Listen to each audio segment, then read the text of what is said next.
us have our revenge. Is this what our future holds? Always running.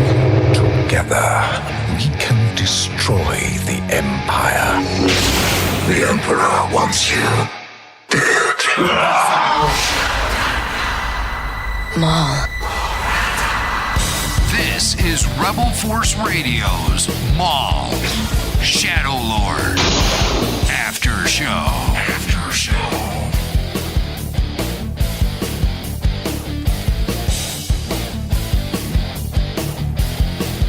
All right.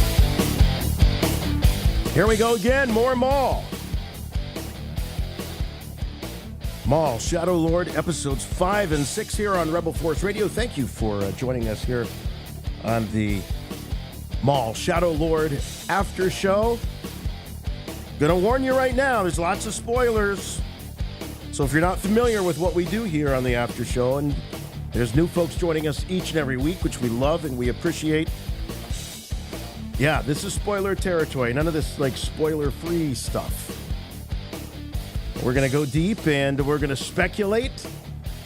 And we've really turned a corner. We're 60% through this. We've only got 4 episodes left.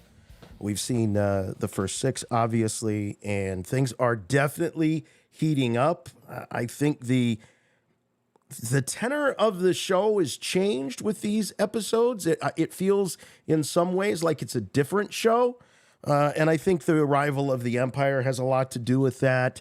I think having our ensemble on the run, on the go, that changes things. And for a show called Maul, Shadow Lord, there wasn't a whole lot of Maul in these last 2 episodes. So, but still lots of action, lots of things to break down.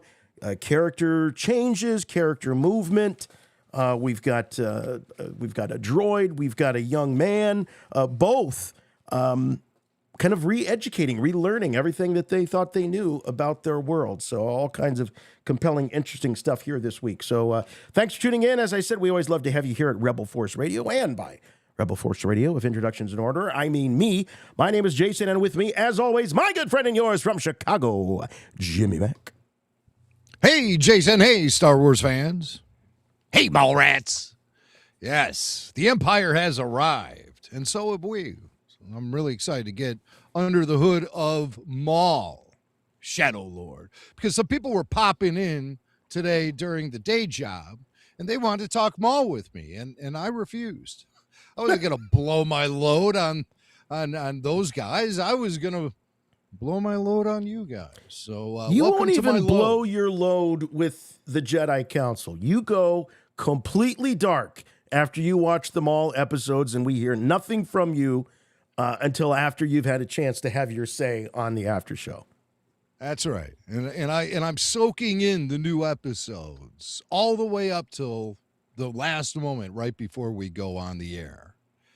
So I don't even have formulated answers to these questions I get asked because it requires scientific research on my part as a Star Wars superfan. Did you explain that to them when they come in and they want you to have these off-the-cuff answers to these questions? As if it was that easy. I just say, I don't know. I did tell somebody, though, about Maul and his status in the galaxy and everything at the start of the series, because I don't feel like the series really set that up well enough. To a lot of people, Maul was done when he fell down that shaft. To Star Wars superfans who've been following it for as long as we have and as long as our audience has, we understand all the twists and turns that story has taken since his brother, Savage Opress, his what? Found him. Oh, I was not prepared. Oh, come on. I was not prepared to go looking for my brother. Your what? My brother. Yeah. Low. That's what I was looking for. Is that you? Is that you, brother? It never gets old. Boy, Now it's I got to nostalgia. remember to have all those presets in order before we start the show. You know what? I'm impressed. I thought you got it together very quickly. Thank you, Jason. I have it together. I'm ready to talk Maul. I'm kind of bursting at the seams after these episodes. I thought there was some really cool character building and just evolution of not only the characters but the story itself. And I love when the Imperial oppression shows up and makes itself known to these unsuspecting citizens. I just, for some sadistic reason, I just love that moment of realization that the people among the galaxy have when the Empire shows up at their doorstep and takes over. Like when we saw outside of the stadium on Janix, and they were looking up and the Star Destroyer was dropping off gunships and shuttles, and they were scattering across the sky over the city. And I was looking down, as we all were. It was the perspective they were showing. And we're looking down and we see all of these colorful umbrellas and flags and signs outside the stadium. I predict as long as the Empire is going to stay in town, a lot of that color is going to be sucked out of the environment of Janix, and we'll be able to see it happen in real time. And the people in Janix, they won't even know what hit them. So yeah, I really enjoy that. And I don't. Good times. Yeah. Good times. Like, wait till these people find out. It's just this swift kick of reality right in the butt that these people get. Well, there's actually some dialogue in the background, particularly in episode 5. There's quite a bit, and the transcript pulls it out. So it's kind of interesting because you hear some of the background chatter happening at the police station, like, it's highly irregular. Take it up with the Imperial commander. Entrance to the records wing is denied. I can't process my cases. So you have all these detectives and these cops freaking out because the Empire's come in. They've completely shut everything down. They no longer have access to anything until they're deemed trustworthy or whatever that process is. They're going to likely, most of them will be interrogated. If not for this particular case that they're investigating with Maul, they'll find some reason, you know? Everyone needs a good interrogation, whether they deserve it or not. But everyone deserves a good interrogation, whether they deserve it or not. Yeah, everyone needs. Was that whether they need it or not, or what was that? We're gonna have to replay the tape. Yeah, we'll have to replay the tape. I don't want to say it wrong. It was pure genius. But let's get into the tail of the tape here real quick, because yes, we are chomping at the bit to get into this episode. Both of these episodes here, original air date for both April 20th, 2026. Runtime on each about 22 minutes. These were shorties. They really were shorties. And I haven't even backed out, you know, once we get through the helmets and the recap and all of that. I suspect when we do that, we're looking largely at about 19, 20 minutes of actual storytelling. So just for that. Chapter 5, Inquisition, directed by Saul Ruiz, written by Tatiana. Sorry about that. Tatiana Drury Carvin and Jennifer Corbett, followed by Night of the Hunted, written by Christopher Yost and directed by Stuart Lee. So it's always nice to give these hardworking creatives a little credit. You know, you always want to just make sure that as we sit around and we talk about this stuff, real human beings wrote it, they directed it, they animated it. So I do like to give that little nod to them, because even if you don't like it, people are working hard on it. I was just going to, even if it's not your thing, there's a lot of people working really hard on it. They sure are. And now with Kathleen Kennedy gone, we need to know who to blame. Right. And who's going to be fired or retired? Since she's gone, all right, well, who's fired next? Who's going to retire next? Because that was the speculation for a decade, was Kathy was gone. She was gone from the moment she showed up in some people's minds. But no Kathleen Kennedy here. We're talking about new Star Wars without the specter of Kathy Kennedy or Bob Iger hovering over everything. And that's interesting, I think. So who do we blame? Filoni. Poor Clearly, Dave. Filoni. Poor Dave. Hey, you know what? I'll tell you what makes him perfect for the job. He's a goalie, and he's used to getting slap shots headed right in his direction at 120 miles an hour. Well, then nobody's better protected and better skilled to take all of the shots. And, you know, running Star Wars is no small thing. And so I definitely, respect anybody who takes that kind of job and has to deal with that. But at the same time, it's got to run both ways. The fans have to be respected, both old, young, and everything in between. So, and it's very early in Dave's tenure. Jury is still very much out on that. But I would say, if Maul is any indication, though Maul has been in development, I'm sure, for at least 3 years. And I'm sure the conversations between Dave and Sam Witwer go back long before that. Yeah, if we ever get the time, we're going to do a Maul series, And again, as we've covered here on the after show and also talked about on the weekly podcast, that some of this is Dave recycling these ideas that his mentor, George Lucas, had intended for episode 7, 8, and 9. So there might be a little bit of an agenda here from Dave Filoni to say, hey, this idea is going to get out there. It's gonna happen. And, right.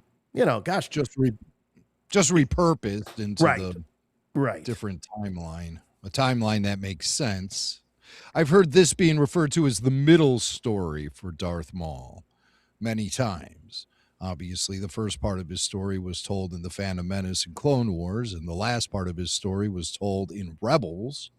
So there is a big blank spot in the middle of his biography that needs to be fleshed out a little bit. I think they're doing a great job with this show. I mean, it's just getting a great buzz. We're hearing from people, Rebel Force Radio listeners, who haven't maybe been tuning in for the last few years. And then they're turned on by Maul, and they're like, well, geez, that's kind of tickling that Star Wars nerve again.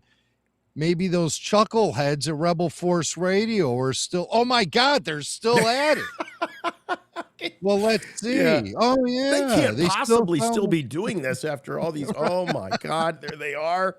There they are. And so we've been hearing from you guys, and we've been seeing your social media posts. But on top of that, also, we've been hearing from younger fans, which is really cool. Yeah. So maybe the Maul show is really appealing to younger fans, teenagers, and maybe guys in their early 20s and stuff, guys who are nostalgic for the Clone Wars.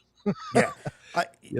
Right. And we know that Clone Wars nostalgia is big. Rebels nostalgia is even getting there as well. And so this scratches a lot of itches because Maul was a pretty important character in the lives of our prequel heroes, as well as guys like Kanan and Ezra and those in Rebels. So yeah, it is a nice middle chapter that brings sort of both worlds together.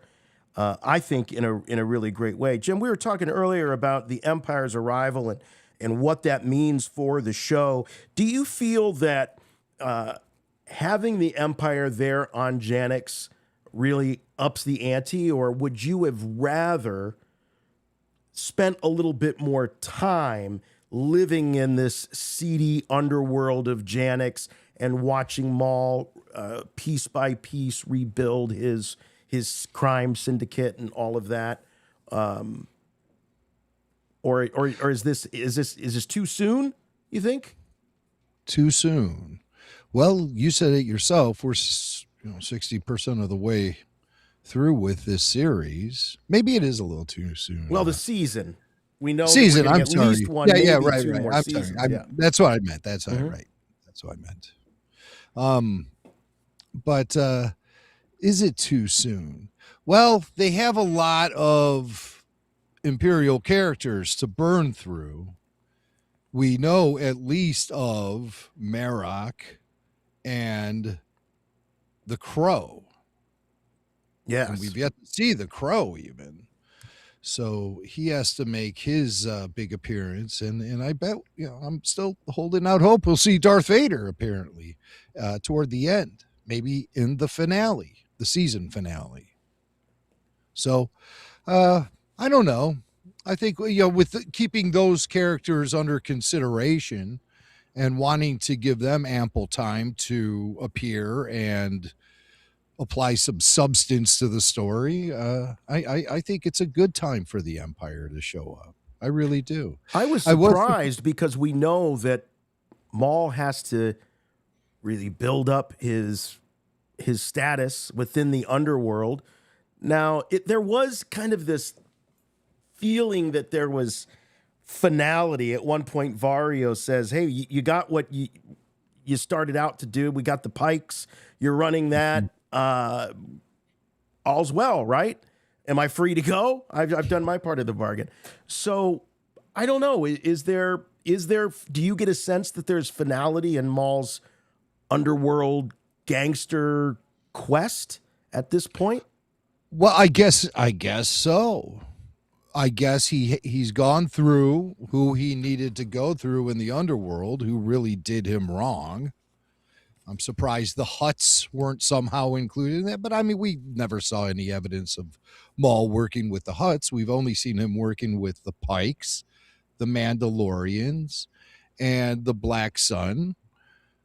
I think that's it.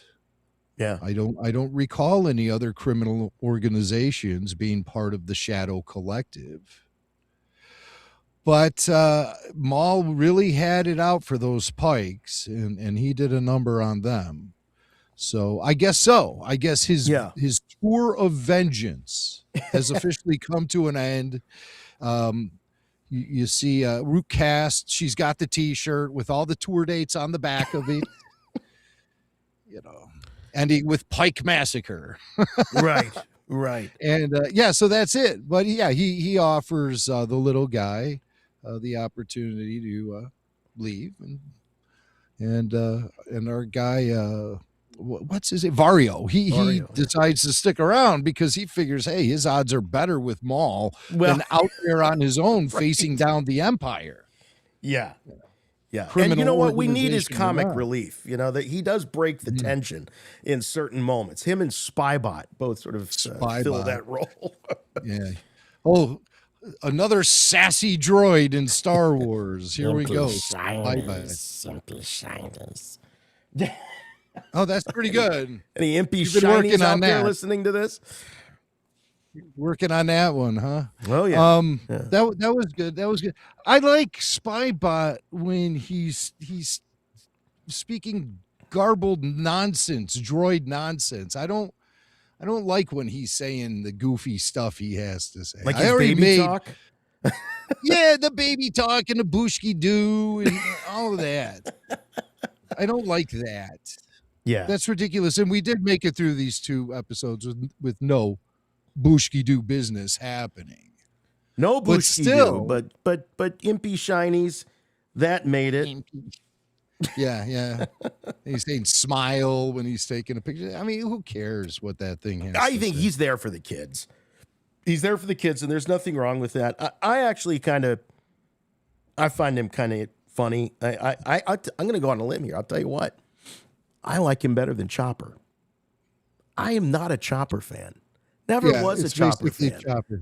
I found him way too obnoxious. Not a Chopper fan. R2, he ain't. And I know what they were going for. R2, he ain't. Yeah. Is that his official designation? Droid designation? R2, he ain't. But it's kind of cool. He's kind of cool, but he is basically Chopper 0.20 and or 2.0. Yeah. My decimal was off. They didn't really have Maul to lean on so much in these episodes. It seemed like in the last 4, every time they needed it, they could just cut to like a a looming shadow of Maul's horns, and he would appear, and they do the big close up. And Maul's kind of absent in this episode, and really this new ensemble sort of steps forward of Devon and Jedi Master Dika Wiki, Riley and Lawson. And I kind of like the vibe that they have as a foursome, though I would just caution everybody to not get too comfortable in there, because I don't think by the end of this season it's going to be that foursome. I feel like the first half of this show was establishing Lawson and his role there on Janix, throwing the son in so we know what's going on with him, and then we've got the beginnings of the temptation with Devon, and now we've kind of pivoted to this ensemble, this kind of ensemble cast, and I feel like we're going to pivot into something else before the end of the season. Oh, pivot. I don't know. It's all been very clear and straightforward the way that they're letting this story play out. There's no mystery box business or anything. I don't think Master Daki is going to make it to the end of the season. Why am I obsessed with this guy dying? I was wondering that while I was watching these episodes. He was left out. First, they left him in the apartment with Merrick. I was like, oh, they're separated. Right. He's going to get it for sure. And then she's up in the gunship, and he's left on the rooftop, still facing off against Merrick. Oh, she's going to see it from that gunship. She's going to have a clear vision, and she's going to be mad at herself for not taking action. But she did. She opened fire on Merrick a couple times, missed, but still placed the gunship in position so Master Daki could force jump his way into the boarding ramp and on board the ship, and off they went. So it didn't happen. Was I disappointed? Maybe a little bit. Because I was bracing myself. So far, Mac has admitted to really enjoying watching Imperial tyranny and having it unfold on unsuspecting members of the galaxy, citizens of the galaxy. And he also lamented the fact that he didn't get to watch Master Daki die in this episode. Good. So this is talk about turning to the dark side. I think Devon's not the only one that we need to worry about here. Oh, okay. I'm glad you're keeping score over there on my occasional morality slip-ups. But what happens is you brace yourself for these moments. Mm-hmm. And when they don't happen, there is maybe a sense of relief. Or you just feel a little deflated. Why? I got myself all excited and wound up for what? He jumped onto the gunship and it didn't happen. Dang, when is this guy? I even put in my notes. Let me find it. Let me scroll down here. There was just like some introspective moment I had about this. And what did I know I typed something specifically. Okay, Rena Sewell. Why won't he die? I think that's what you typed. Okay, no, that's an interesting observation. Oh, I guess maybe I didn't commit this particular thought to paper. So if I come across it, I'll tell you as we're going through this. As I'm looking at my notes, I got a lot of good stuff. So we need to move forward. Okay. Because, all right. I got some real revelations here that I'm going to wow you with. Yeah. So in thinking about, who was really carrying these episodes, as much as Lawson is clearly the protagonist of the show, he's the everyman whose eyes we're watching this unfold through. For sure. I think he follows in the footsteps of a Han Solo in that sense. It would not be right or accurate to say that this is Lawson's show. I don't think this is a show about Brander Lawson. The sense that I'm getting is this is Devon's story. At the end of the day, I don't even think it's Maul's story so much as it's Devon's story. Well, yeah, I would see two different perspectives. Hers, of course, and Lawson. as you clearly say, the show and the story thus far has been told largely from his perspective, almost exclusively. So I would say that he is the guy really driving the train right now. And That Lawson is. yeah, Really? I think, yeah, I see it because he presents, he's like the avatar for the audience there. Mm-hmm. He's the regular. Is it his show though? Regular guy. Is it his show? No, you're right though. It is. It does. You have to put the focus on Maul, and if you're going to be doing that, you are looking at Maul through the perspective of Devon. So, Yeah.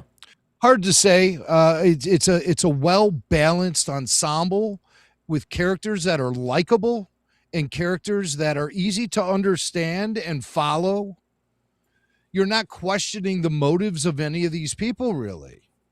I think it's pretty clear why Devon is being tolerant of Maul and why she's interested in what he has to say, given the circumstances.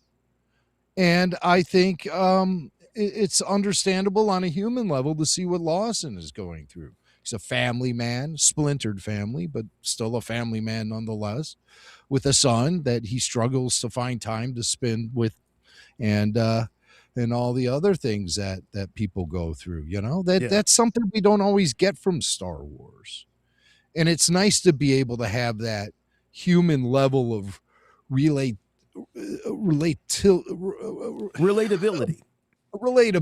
Thank you, Jason.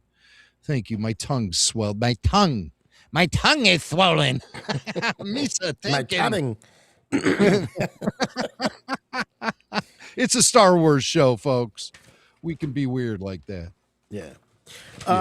So one of the things that we're treated to, and this is becoming, I think, sort of a thing with these shows, whenever we meet a new Imperial officer, they try to make them each more disgusting and vile than the last one. And we've seen some real peaches going back to the Mandalorian with, what was that guy's name that Bill Burr shoots at the table?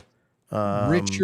Richard Brake. Richard Brake was the actor. Yeah. Yes. He was fantastic. Then of course we had the Imperial officer that attempts to force himself on Bix in Andor. And now we've got Blake, Lieutenant Blake.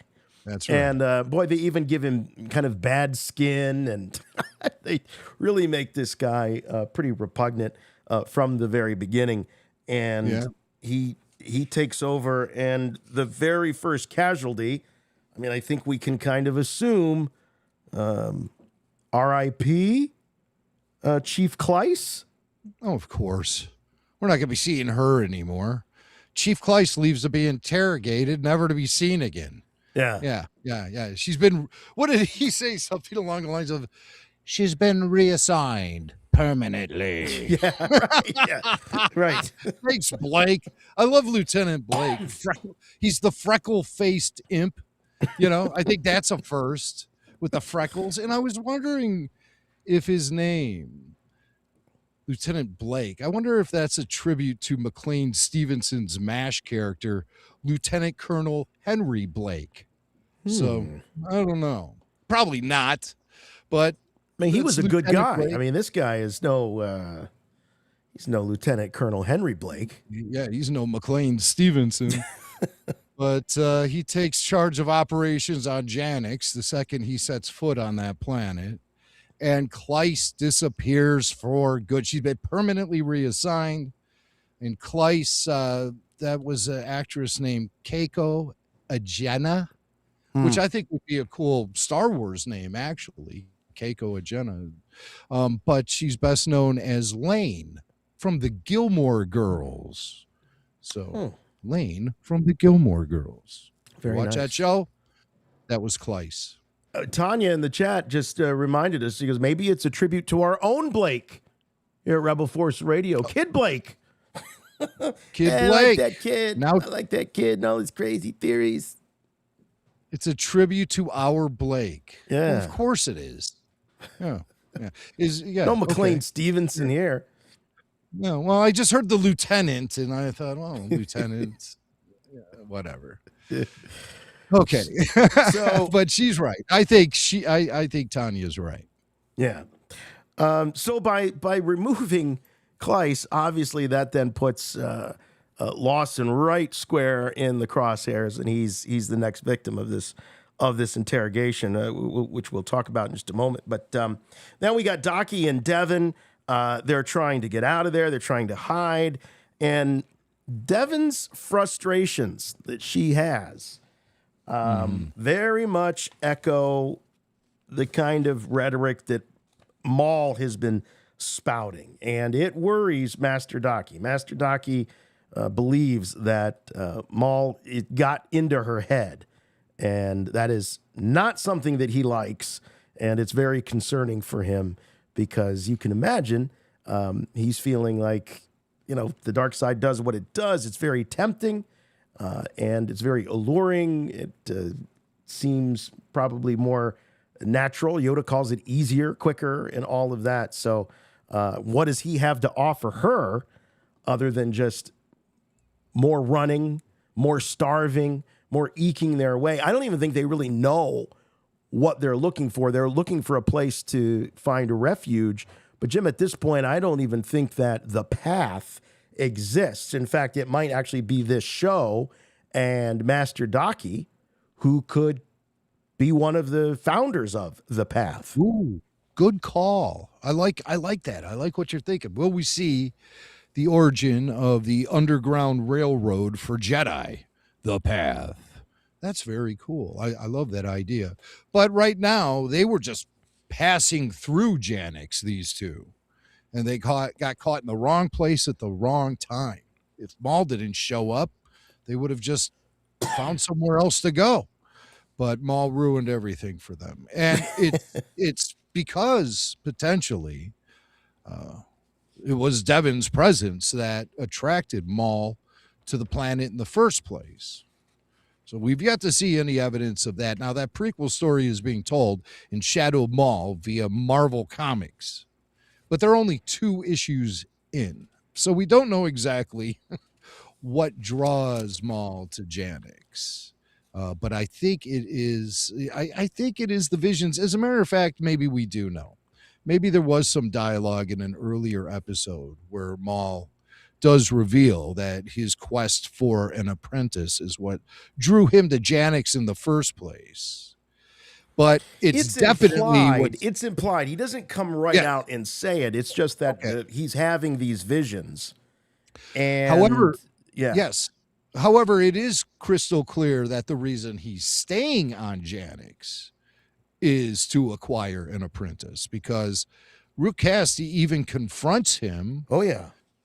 At the beginning of episode 5 and says to him, we should move operations to another system, largely due to the Imperial presence on Janix, and Maul refused to leave. He says, and Rook says, hey, it's because of the girl, right? Yeah. Yeah. And Maul, what is she says he tried to kill you, and he's like, yeah, that's what would make her a good apprentice. Yeah. Yes, he says an admirable attempt. She will make an excellent apprentice. And then he says something very interesting. He says, stick to the plan. Stick to the plan. What plan? Do we know what plan? And that's when Vario says to Maul, wait a minute, the Crim's dead, the pikes are in your pocket, you got what you wanted, I made good on my end of the deal, what do I have to show for it? And Maul said, well, you live, so there's one thing that you have to show for it. But it does beg the question, the plan. What is the plan? Is the plan revenge? Is the plan a remounting of his status within the underworld? Is it an apprentice? He says, stick to the plan to Root Cast. We have to assume she knows what the plan is. But you're right to point out this is the first time that she's shown any frustration with Maul's fascination with Devon. Even when Devon was in the underground with them, and she was in the train car, whatever it was, subway car she was stuck in. There was not just tolerance, but there was almost like Rootcast was kind of in with Maul on this. Like she was actually helping him with this and her. And I even brought it out on the show. I go, wait a minute, I'm surprised there's not some jealousy here at the very least, or, worry that she's going to get tossed aside for somebody newer.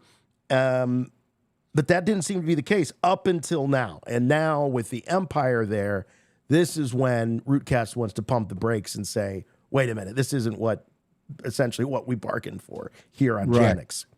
And this gets echoed from those Mando mercenaries that are with them. And they're growing more impatient with everything due to the arrival of the Empire apparently stifling intake of profit. Yeah. So we know now these are just mercenaries, Jim. These are not the Mandalorians. These are not the people that were the Mandos that were loyal to Maul like that. These are just hired guns. I believe so. They have as nondescript Mandalorian armor as you could possibly have. It's not even shiny at all. I mean, they could shine it up a little, but whatever. They look terrible, and and they look identical too. They really do. What are they actually even legitimate Mandos? Who knows? Maybe they just acquired this armor somehow. But these guys are mercenaries, and they're in it for the dollar, and they don't understand what's going on. So the plan apparently isn't crystal clear as far as making money goes. But yet Rootcast still tells them to go to their stations or whatever she tells them to do. Right. Get to work. Back to your posts. Yeah, right. But she obviously worried. She shares similar feelings. Yeah. And has a lack of confidence in where this whole thing's going with Maul right now. I don't think she sees it. And I don't know if she necessarily shares his desire to take out Palpatine. I guess essentially that is what Maul wants to do. And it appears he's pivoting in that direction. Yeah, just David here on the chat is saying, Rook was a Death Watch Mandalorian. Yeah, we know about Rook. We're talking about these two guys who don't seem to be necessarily as loyal to Maul as Rook is. So I think Jim raises a good question. Like, do we even know these guys are Mandalorians? Although you might think that somebody like Rootcast wouldn't take too kindly to imposters. They don't like when somebody like you or me just throws on the Mandalorian armor. So she probably wouldn't tolerate that. But they certainly are not part of that Maul Mando cult that he had. So I wonder why these guys don't fracture. I still wonder why these guys don't have the jetpacks as well. What happened? Yeah, no jetpacks anywhere. You got 3 Mandalorians and not a single jetpack to be found. Meanwhile, that Zabrak has got that big infantry, Gatling gun. Yes, he does, which is cool as hell. It is cool. So yeah, but he doesn't have armor. You're right. He doesn't have armor. I want to talk a little bit about the re-education, because this happens. This isn't not just going to single Two Boots out here, because Riley here also learns his own lessons. But the re-education of Two Boots, and he's so tickled by the fact that the Empire sent reinforcements and they're so efficient, and he's just so naive. I was doubting. Whether or not I was sort of doubting his motives in the previous couple of episodes, thinking, okay, did some kind of Imperial chip that are installed in these police robots somehow get fired, and now Two Boots is kind of going off program or whatnot? Because Jim, earlier when you said that you didn't feel necessarily that Maul's station in the galaxy was set up necessarily appropriately at the beginning of the series, I also don't feel like we spent enough time with Lawson and Two Boots to know how their relationship normally is. We meet at a very stressful. We meet them at a very stressful moment in their relationship. There's a lot of things we can assume. So I've been kind of guessing whether or not is Two Boots always this by the book? Is that sort of the way that they their rapport that they have together. Is Lawson's the daring, he's going to take chances, and Two Boots is always there to remind him of all the protocols and all that sort of thing? Or was this kind of out of character for Two Boots? Because Kleiss was very alarmed, saying, hey, you got to rein your droid in here, pal. Okay. All right. There's a lot to juggle here, but I don't think, number one, that these droids are programmed by the Empire or anything like that. But their original programming requires them to follow the letter of the law. And so they do that. They know the law. They're updated with everything that's happening as far as legal matters go throughout the galaxy and on the planet Janix. And they know that the Empire, while they have not established a presence on Janix, they're still in Imperial space. And they understand all the rules and regulations that are attached to that. So I think that's just their natural programming. And yes, I bet they do have a history of Two Boots being very by the book and following all the rules and regulations, while Brander Lawson occasionally bends the law a little bit to get the job done. He's a good cop. He's a damn good cop. But sometimes the situation calls for a little improvisation. Droids, machines, they aren't programmed for that. So they get shut down sometimes. Yeah. I got the feeling that's not the first time Lawson shut him down, was when he was trying to communicate with the Empire. I had that feeling too. This is something he's had to do before, and he's apologized, for it before as well. But Two Boots' education comes in multiple waves over these episodes. This is one of the first waves, which is where Lawson reminds him, that even if they capture Maul, they're not going to just pack up and go away. They're gonna stick around. And so there's that moment. There's the moment when Riley comes in, and he's looking for his dad. And there's the moment when he realizes that Brander Lawson is now a fugitive. And it's not too soon after that Lieutenant Blake tells him to get rid of his Two Boots, which is his gimmick. It's his thing. That's his whole identity. His whole identity are those damn boots. Those moon boots he's wearing. So it'll be interesting to see, what's finally going to break this droid. Were the boots? Was it to Tim being told to take the boots off? Was that the straw that breaks the droid's back here? And he finally realizes, hey, maybe we're the baddies. Yeah, it's tough. It's tough for him as a droid to work around that programming, though. And it is possible that the Empire may sweep clean the memory banks of all those droids, and we might lose Two Boots forever. Not just, his boots, but his whole personality gone. Yeah, it's definitely a possibility. There's those moon boots. Yeah, there's those I boots. predict that's going to happen. I predict that's going to happen. He's going to get his memory wiped. Oh, but he'll look down at the boots. He'll be like, yeah, then it'll all come familiar. Back. Or the boots will be on his desk when he gets back. Or he'll click the heels of the boots together 3 times and say, there's no place like home. There's no place like home.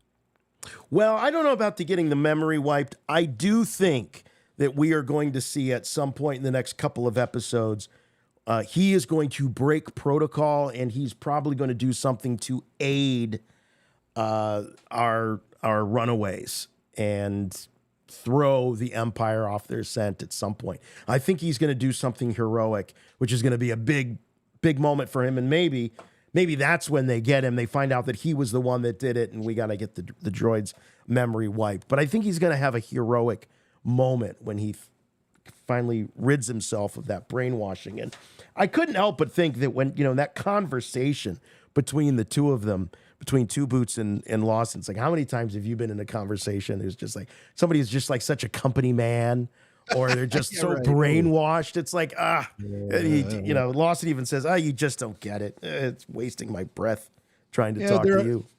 But they obviously have something beyond just a man working with a machine relationship. They have some kind of tightness, because the kid says to Two Boots, I've known you my whole life. Yeah, right. And they're drinking coffee together, and Two Boots doesn't drink coffee, obviously, but he appreciates the ritual of sitting there with Lawson and having heart-to-heart chats, or heart-to microchip chats. And so they've developed a rapport with each other. Now, my question is, we've seen what enforcer-type droids can do to the galaxy, courtesy of the Trade Federation, in recent history when it comes to Star Wars. Why would anyone entrust a droid to be in charge of any sort of security or law on any planet in Republic space? That's a good question. Imperial space. Especially when you see how outnumbered the humans are to the droids on this police force that we've noticed. That is a really good question, because like, haven't we seen how this story ends? When you put too many droids in charge. I would be once bitten, twice shy. I would be woo her. Well, we don't serve their. That's exactly right. We see that prejudice show up with woo her. That's a galaxy that has learned its lesson. They don't trust the droids. They bring death and destruction. That's a really good point. Now, with the interrogations, talk a little bit about that, of Brander Lawson. And I thought this was kind of a chilling thing, where you saw the scratch marks on the table in that interrogation room, and Lawson notices them.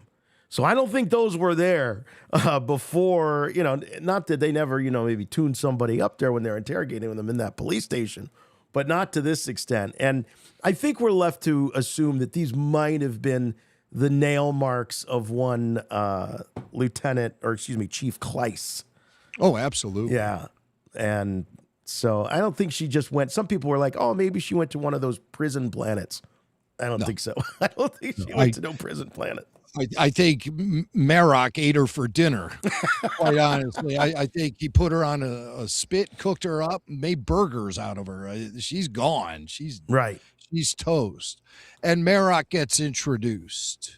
Yes. And he says, tell me everything. You can do such a good spy bot voice. Can you do the Merrick voice? Him saying, tell me everything. Oh, man. I know I'm putting you on the spot, but I was just so impressed. Tell me everything. Something like that. Swank. The little hair standing up on my arm. Hey, is this not the most...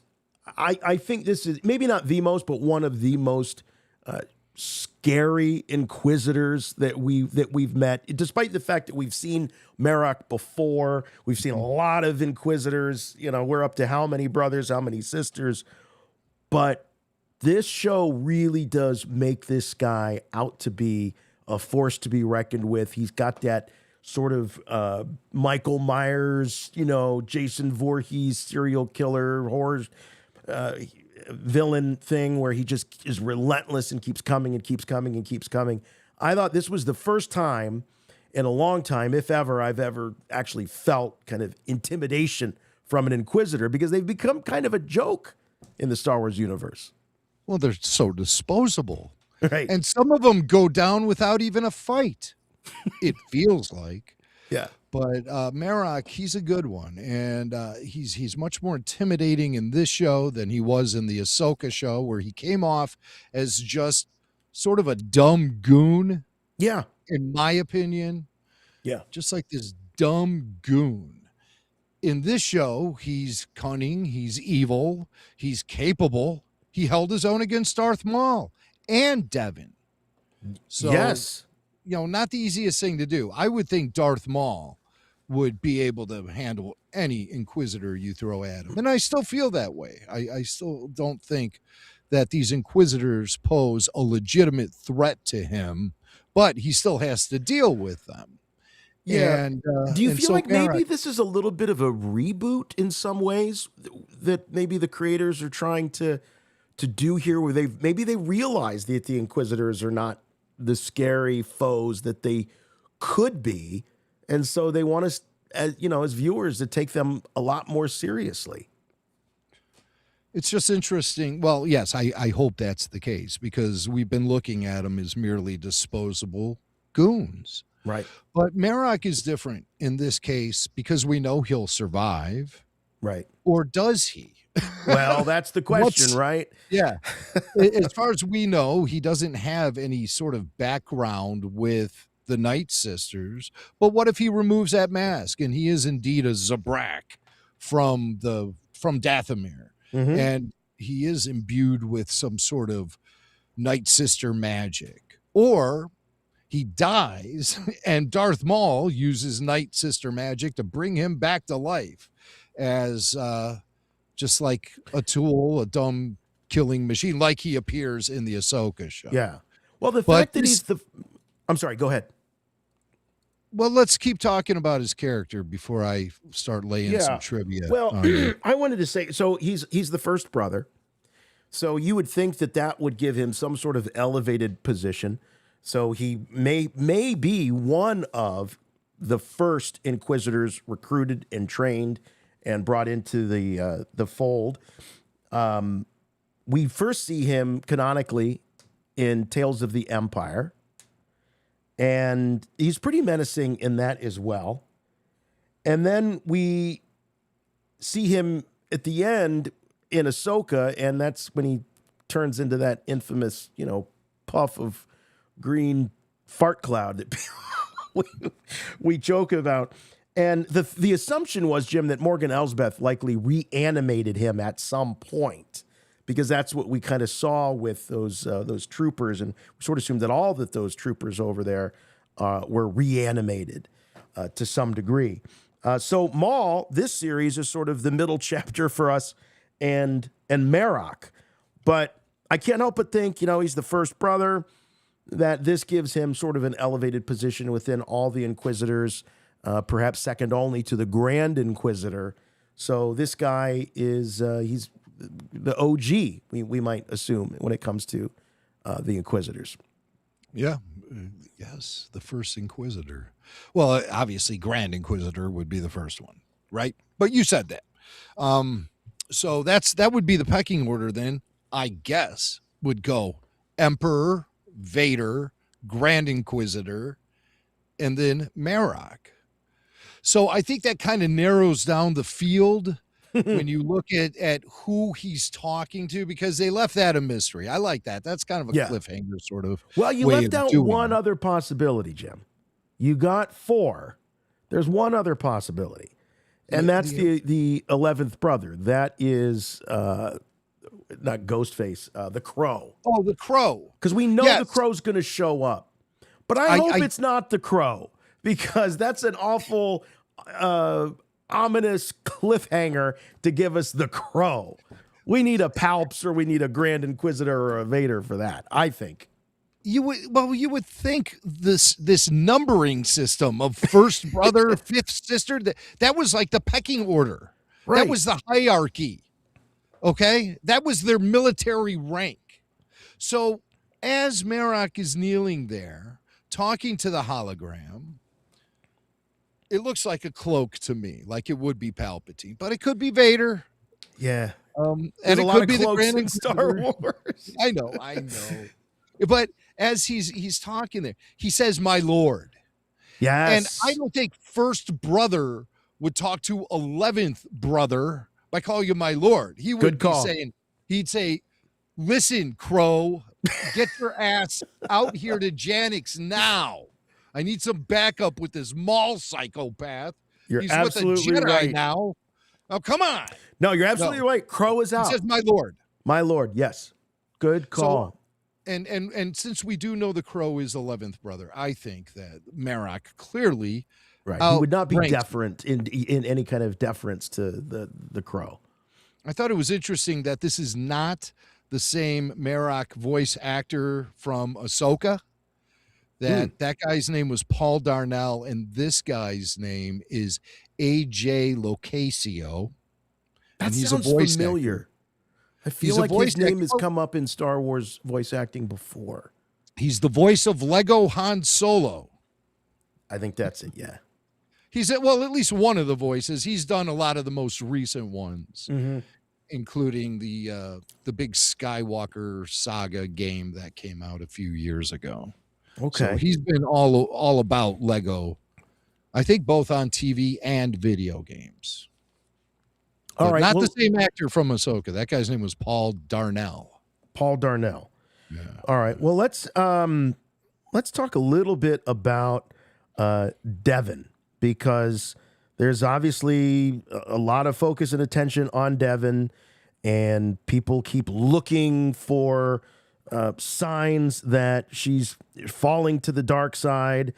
And I gotta say, I don't necessarily find her particularly dark or evil or anything like that, which in some ways probably makes it all the more sinister, I guess, or tempting, or certainly makes it a lot more interesting. If she was just evil, I mean, even Anakin, we see him as this little cherub in episode 1. And by the time we get to episode 2, he's this impetuous, kind of arrogant teenager. So to me, he always, since episode 2, had shades of dark in him, much more than what I see with Devon. Devon seems to me like a pretty honorable, maybe a little bit more pragmatic than her master, but an honorable Jedi that's trying to help the galaxy and help the people around her.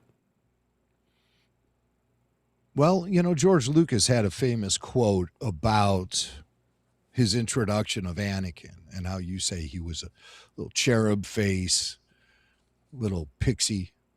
But he said it's a lot of people wanted me to introduce the character as like this evil kid who was like plucking the wings off of flies and just, torturing animals, right, kicking dogs. And things. Hitler as a baby, or Jeffrey Dahmer, or, right.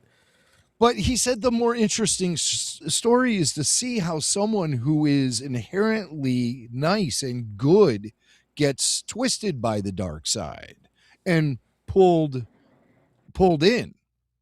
It's like you get sucked in and then you can't get out. And that's kind of what's happening with Devon here, where she's afraid about being out on their own. She does not want to stifle her force power. So like Anakin, she feels like she's being held back. Yep. So there's a frustration element there. And these are the things that will eventually open up into her using her anger to tap into the force, which will fully open her up to the dark side. And the more that you travel down the path, the darker you get, the darker the path gets. So it's she's just starting all of that. And eventually, I hope the show makes her as evil can be. I feel like Star Wars animation had the chance to have Ezra get pulled in by the lure of the dark side, and he skated around it a little bit, but I wanted to see him get on, all of his pads, grab that hockey stick and hit the rink and skate for real and go dark side all the way. And they pulled back. They never tempted Rey with the dark. Well, maybe they did. Okay.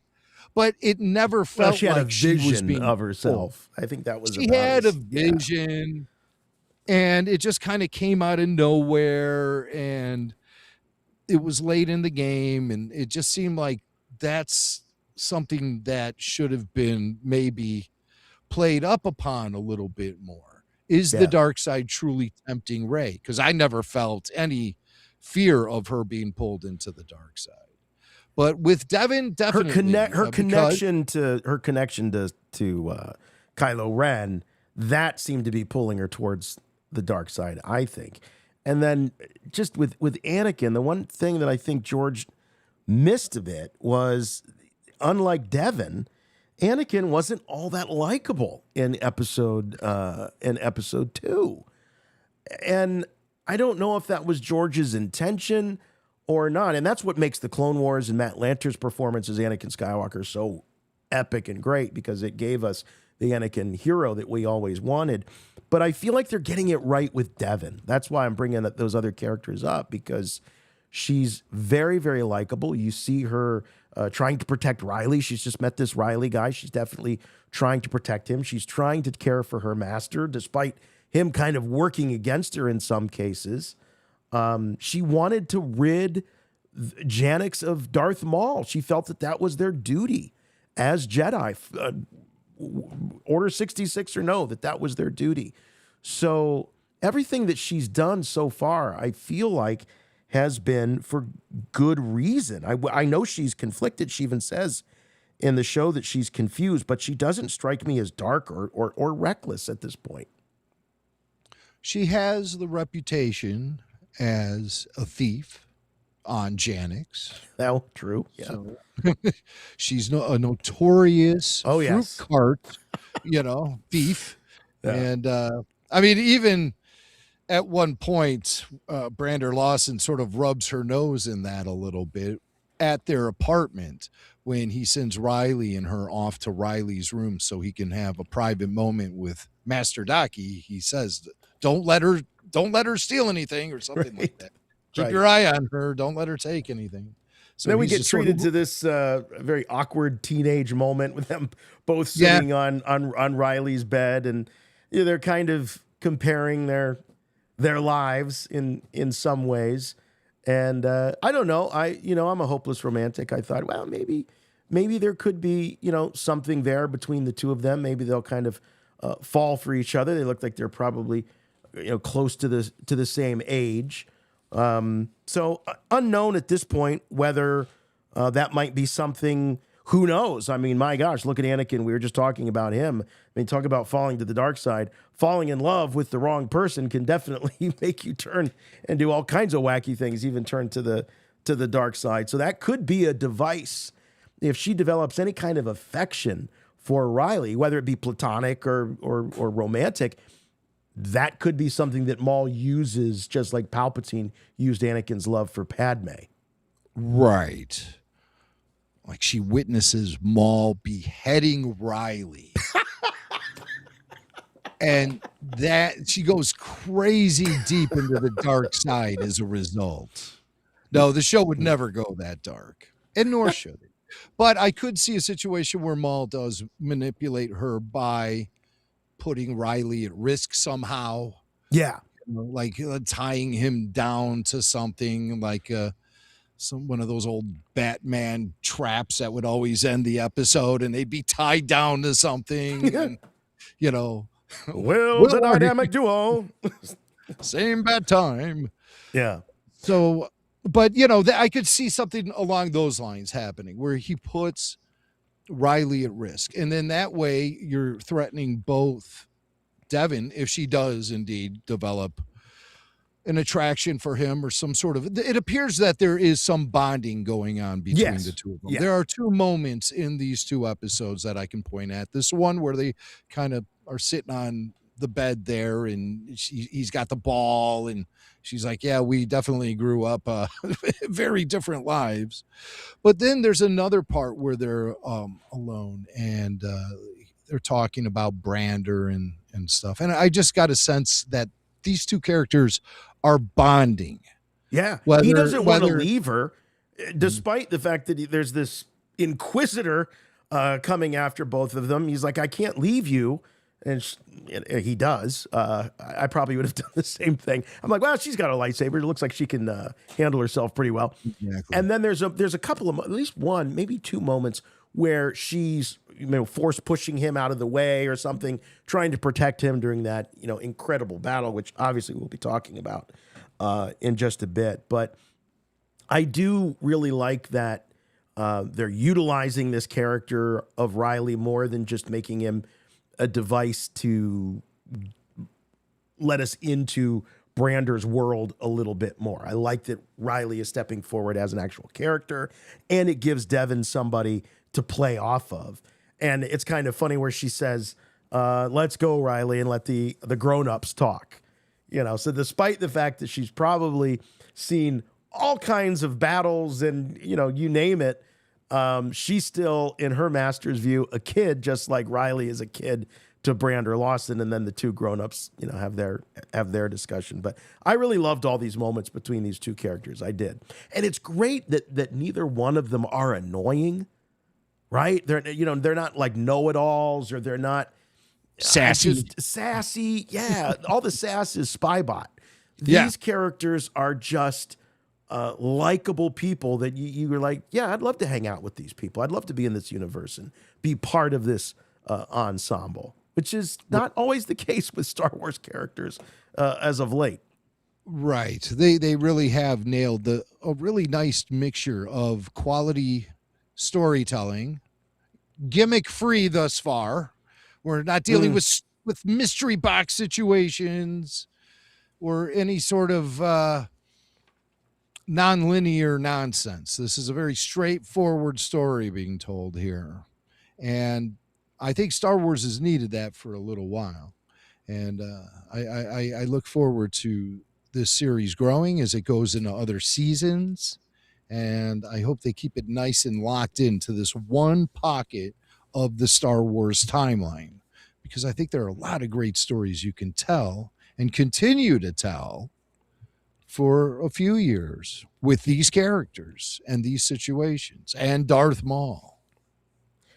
Yes, lots more to talk about, of course, as we work through these episodes, but do want to take a moment to remind everybody watching and listening that this is a call-in show. We've got the phone lines open right now. 708-866-1737 is the number to call.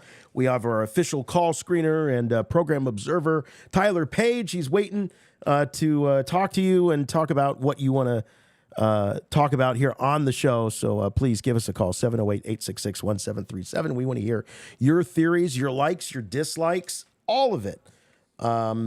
So please give us a call. There's a very lively chat going on right now. So take some of that conversation and put it on the phones, please. We appreciate it. I'm going to say that there is one sort of dark Devon moment, and I think it might be my favorite moment in these two episodes, is when she chucks that pilot out of the cockpit. We're not dealing with, these aren't clones. These aren't robot or droids. These are conscripted troops at this point. And we see her and Master Daki cutting through them like butter, which is interesting. But this whole sequence, when she I don't want to say pushes or pulls the pilot, but he reacts. It's almost like a little mini Wilhelm scream. He's like, ah, as she's on the windshield, and seems to like paralyze him, stops him from being able to really mount any defense, opens up the cockpit and chucks the guy right out into space and commandeers it. I mean, that is, well, at the very least, that's Anakin Skywalker kind of stuff that she's doing, which Anakin was always skating the lines, you know, especially in the Clone Wars, skating the line between good and, you know, maybe questionable. But I love this moment. This was ballsy, but at the same time, it was a little dark.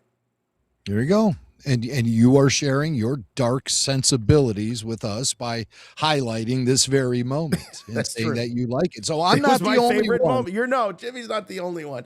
This show is all about dark side and temptation. And we're certainly not impervious to all of that. We're embracing it. We're saying it loud. We're saying it proud. Dark side rules when it comes to breaking down these Maul episodes. But you're right. I like the fact that it's not making apologies for killing off these Imperials. We've been seeing it since 1977. and Han Solo was running around the Death Star corridor, yelling at the top of his lungs, shooting every white armored individual he saw. No problem. So that's what I like about this show. It's brutal when it needs to be. When Brander Lawson is running for his life and these TK stormtroopers are on his tail, he's turning around and blasting them. And that blaster is not set to stun. No. I found that to be so terribly annoying and childish when a show like The Bad Batch was doing things like that. What do I care? Stun bolts. Yeah, the These stun are bolts. cartoons. These are cartoons. Right. What do I care? Shoot them all. But, you know, again, that dark side sensibility is most important when we're talking about the Darth Maul show. But that's what I do like about it, and I noted that they're not holding back. It's not being dumbed down. It's not being wussified. They're giving us balls out Star Wars. And listen, I'm somebody, I don't care for gun violence. I don't care. I'm not entertained by it. I'm not entertained by firearms at all in any way, shape, or form. I don't like gory stuff either with my entertainment. That's why I love Star Wars so much. It's laser guns. They're not guns. They're blasters. Right. It's all make-believe. It's So if we're make-believe. It's a fairy tale. Yes. So if we're going to go there, let's go there. And to me, by displaying all of the lethal force necessary in situations like this, be it an animated show or live action, whatever it is, it raises the stakes so high on a dramatic level, at least in my opinion. So bring on the blaster fights and down with the stun bolts. Just some food for thought as you're thinking about calling into the show.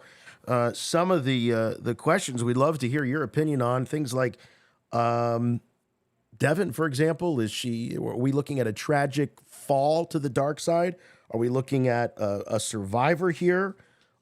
Brander Lawson, does he emerge from these episodes as the true protagonist of at least the season? Merrick, we were talking about Merrick kind of having probably one of the better Inquisitor portrayals in quite a while. So what's your take on that? And 2 boots is the order to get rid of those boots. Is that the spark that's going to light the flame that, you know what I'm saying, against the Empire? And of course, the big cliffhanger at the end, the identity of that hologram on the other side of Merrick. We want to know who you think is over there and all that. 708-866-1737. Jim, Maul, there's not a lot of Maul in this episode.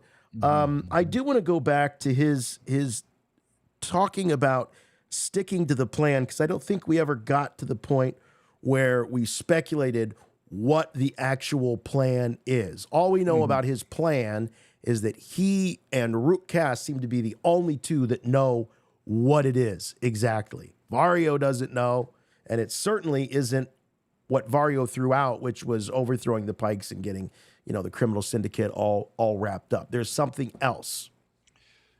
Yeah, the big question is if he's taking out vengeance on the Empire. Right. I mean, where does that begin and where does that end? Because the Empire is massive. And just taking Palpatine out doesn't change the nature of things in the galaxy. He believes he can walk in there into that throne room of the emperors, kill Palpatine, and just sit down in the throne, and everything is instantly his. Complete. Well, he rule of watched the Empire Book of and Boba everything. Fett, and he saw that's how easy it is. You just walk in, you shoot him off the throne, and you sit there, and then you got your own TV show. And essentially, he did the very same thing with the planet Mandalore during the Clone Wars to begin with. That's right. So he knows it. He knows it can work that way. So I think that's his plan. And then he will run the galaxy as a criminal gang lord, with Rook Cass at his side and all of the Imperial troops and and their resources at his command. I think that's what Maul believes could ultimately, that would be the ultimate revenge. Or he just kills Palpatine and disappears. But I mean, what sort of plan is that? And who would be on board with that? Those Mando mercs aren't going to be making any money, that's for sure. Yeah, no, I think it's about power and control and making his enemies suffer. I think that's kind of what it comes down to. But he's not talking about his goal here. He's talking about the plan. So there is a real, whether it be, completely insane or not, there's a real strategy here. There is an actual game plan that Maul has for this. And in fairness, I mean, to the writing and everything, it definitely looks calculated. Like everything we've seen from Maul up to this point has been extraordinarily calculated. The only time he wasn't was when he was, complete lunatic and he had the spider legs or the whatever it was. And then then at the very end there in that, when he gets stabbed by Obi-Wan Kenobi on Tatooine, he's definitely he's not playing with the full deck there. He's wandering around the desert, he's screaming and all that stuff. So yeah. Middle Maul is a pretty measured guy. I mean, he was just, out in the desert. I think anybody would go nuts out there. Yeah, for sure. Yeah. But I still have a feeling there's a little bit of that Spider Maul insanity crawling around inside this guy's head. And I want to see that get accessed again at some point. I want him to be, drooling and yelling and screaming and just going nuts, because there has to be that aspect of his personality still existing. Yeah. But where do we go from here? With where is the plan leading us to? So if any of our listeners, any of our viewers, we are streaming live, have any speculation they'd like to make about where this is heading for Darth Maul's grand master plan, let us know. Give us a call, 708-866-1737. All right. Well, we're going to start with Patreon member. This is he goes back a long time with us here on our podcast adventures. We got Shaz Bazaar on the line. Wants to talk a little Merrick. Shaz, welcome back to the show. Hey, how you doing? All right, man. All right. So, Merrick, more than just a fart in the wind, eh? Yeah. Well, maybe by the time of Ahsoka, he's just witch smoke, Yeah. But look at his helmet. It goes up really high and then out to the sides. Got room for the horns in there. Makes sense that it would be another Zabrak. Yeah, that's what I was in Revival Season 5, Episode 1. You got the smoke coming out of Sabaj's arm, smoke coming out of Maul's witch legs. I think it was Peter Beiser in the chat even said maybe it's a Maul clone, but the witches are involved definitely, and it'd be cool to see him unmasked and see what might be there. Well, we know that the witches have to be involved at some point because my assumption is that they reanimate him. But it's unclear to me. Yeah. It's unclear to me how he would come into the fold of the Inquisitors, being a Zabrak and coming out of the Night Sisters, because once Mother Talzin gave up baby Maul, I would have thought that was it. Do you think he kept going to that well, or how would another Zabrak Night Brother, or whatever you want to call him, imbued with witch power, find its way back to Palpatine and that whole scene? Yeah, that's a good question. Unless he cloned him. A clone, unless right? Palpatine cloned him. I don't know. A clone of Maul. Now that would be pretty interesting if there was a big reveal of that where the helmet comes off. yeah, again, we know that the Night Sisters are involved at some point, but whether they're there from the beginning. I'm looking at a photo here, a screen cap, and I see what you're saying about the helmet. You could definitely get a Zabrak head inside there. Yeah. I love the idea. I love it. Yeah, me too. And I brought that up earlier in the show. Those are prophetic. Jim, did you say that he might be a Zabrak earlier? Yes, I did earlier in the show. Oh, okay. I believe I did. I mean, I don't remember what I say, but I'm pretty sure I did speculate. You were talking about the helmet. I must have missed the Zabrak helmet, though. Maybe Jason cut me off before I said the good part. Probably. I don't Probably. But and that's why I think they're showing us other Zabraks too. But at this point in the timeline, I believe this is after General Grievous. It has to be, because Grievous is no longer alive at this point in the timeline. Grievous went to Dathomir and massacred everyone there. So I think that Night Sisters and Zabrak Night Brothers, they're scattered all over the galaxy, the few survivors. So I like the idea of a clone Darth Maul. Yeah, I do too. Yeah, I do too. I like that. That's pretty cool. Well, that's not me. That's Peter Beiser. He's nicer. He is nice. Nobody nicer than Peter Beiser. All right. Thanks, Chaz. Appreciate the call, buddy. And great theories. That's for sure. Episode 5 really, I think, laid the most dialogue-heavy stuff on us. There was a lot of character stuff. We got the moments between Brander and Master Daki. We got the moments between Riley and Devon. We got moments between Rook and Maul. Episode 6, Night of the Hunted. Like I said, I think probably when it's all said and done, about 18, 19 minutes of actual story, but a lot of action, a ton of action. And I'm going to say, Jim, I know we as Star Wars fans sometimes speak in hyperbole, and we like whatever the most recent thing is, but I don't think we've ever seen better animated lightsaber battles than what we're seeing in this show, ever. Yeah, no way. These guys are really raising the bar very high, because there's a beautiful clarity to their work where you can make out exactly what's happening. There's no cross cuts into close-ups and faking you out, making the action seem more sped up than it actually is through cross cuts and editing. Yes, right. It's all being presented to you in a way where you're almost observing, like watching a documentary or something, and they just have a wide shot on a lot of these action sequences, especially the lightsaber dueling, and you can really make out and follow along with all of the fight choreography. So it's great, and it's really, a lot of it is rooted in legitimate martial arts as well, which I can appreciate.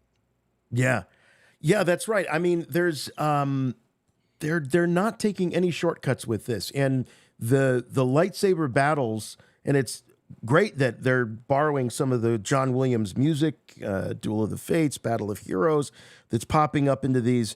And I would say these lightsaber battles are worthy of those motifs, because they're really great narratives. They're really great stories that they're telling within these battles. It's not just clash, clash, clash, clash, clash, which we've seen a lot of. There's drama. There's great close-ups on the faces of the characters. You see what they're going through, the struggles and all of it. In fact, there was even some, kind of a beauty in Maul's practicing at the top of episode 6, where he's doing the training. Some say that that's a form of meditation, perhaps, within the by doing all of those different moves and in the training. But yes, he was performing a kata, which is just going through the mechanics and a what shapes. Now? A kata? Mr. Kata? K-A-T-A. Ah, okay. Okay, you get that, Sweat I got it. Yeah, I got it. So kata. Ooh.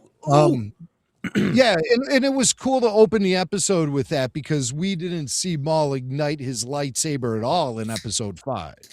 And that's a rarity for this series. I was like, wow, is that the first full episode we got with no lightsaber action from Maul? But I realized it's not true. In episode 2, there wasn't any saber action with Maul, which is strange. At least I don't think so. I scrubbed through it and I didn't see anything. Yeah. So there might have been. I mean, despite there was the great, there was a lot of really interesting stuff in episode 5, but I never felt that it dragged. I'm not one of these people that needs a lightsaber battle every 15 minutes, every 10 minutes in Star Wars. I mean, you don't want to go too long without some of that, but I certainly don't need it. I like that we got to spend time with these characters, because then that made the stakes in episode 6 so much higher, because now, wow, I really feel like I know this character, and that's so important. Especially with when you're creating these likable characters. I'd like to welcome the great Steven Stanton to the chat. Steven has shown up in the chat. Star Wars voice actor extraordinaire, probably most famously known as Grand Moff Tarkin or Admiral Tarkin or any of the Tarkins. He was all of them. And of course, featured in Maul Shadow Lord as Krim, Marg Krim. Stephen, we're a little disappointed you didn't go with the Marge Krim version, which was Darth Maul. Such senseless violence. That's it. That's it. Okay. That's it. I'll show myself out. Okay. All right. So you do the show by yourself now. I can't. Okay, that's fine. Me and the callers will do that. No, I'm staying. I'll stay. Just beat myself up over a terrible Marge Simpson impersonation. That phone number, if you would like to talk to Jimmy Mack about that impersonation, is 708-866-1737. All right, we've got the raid on the Lawson apartment. And this is really when things, completely take off, and there's no looking back from the moment that door gets sliced open.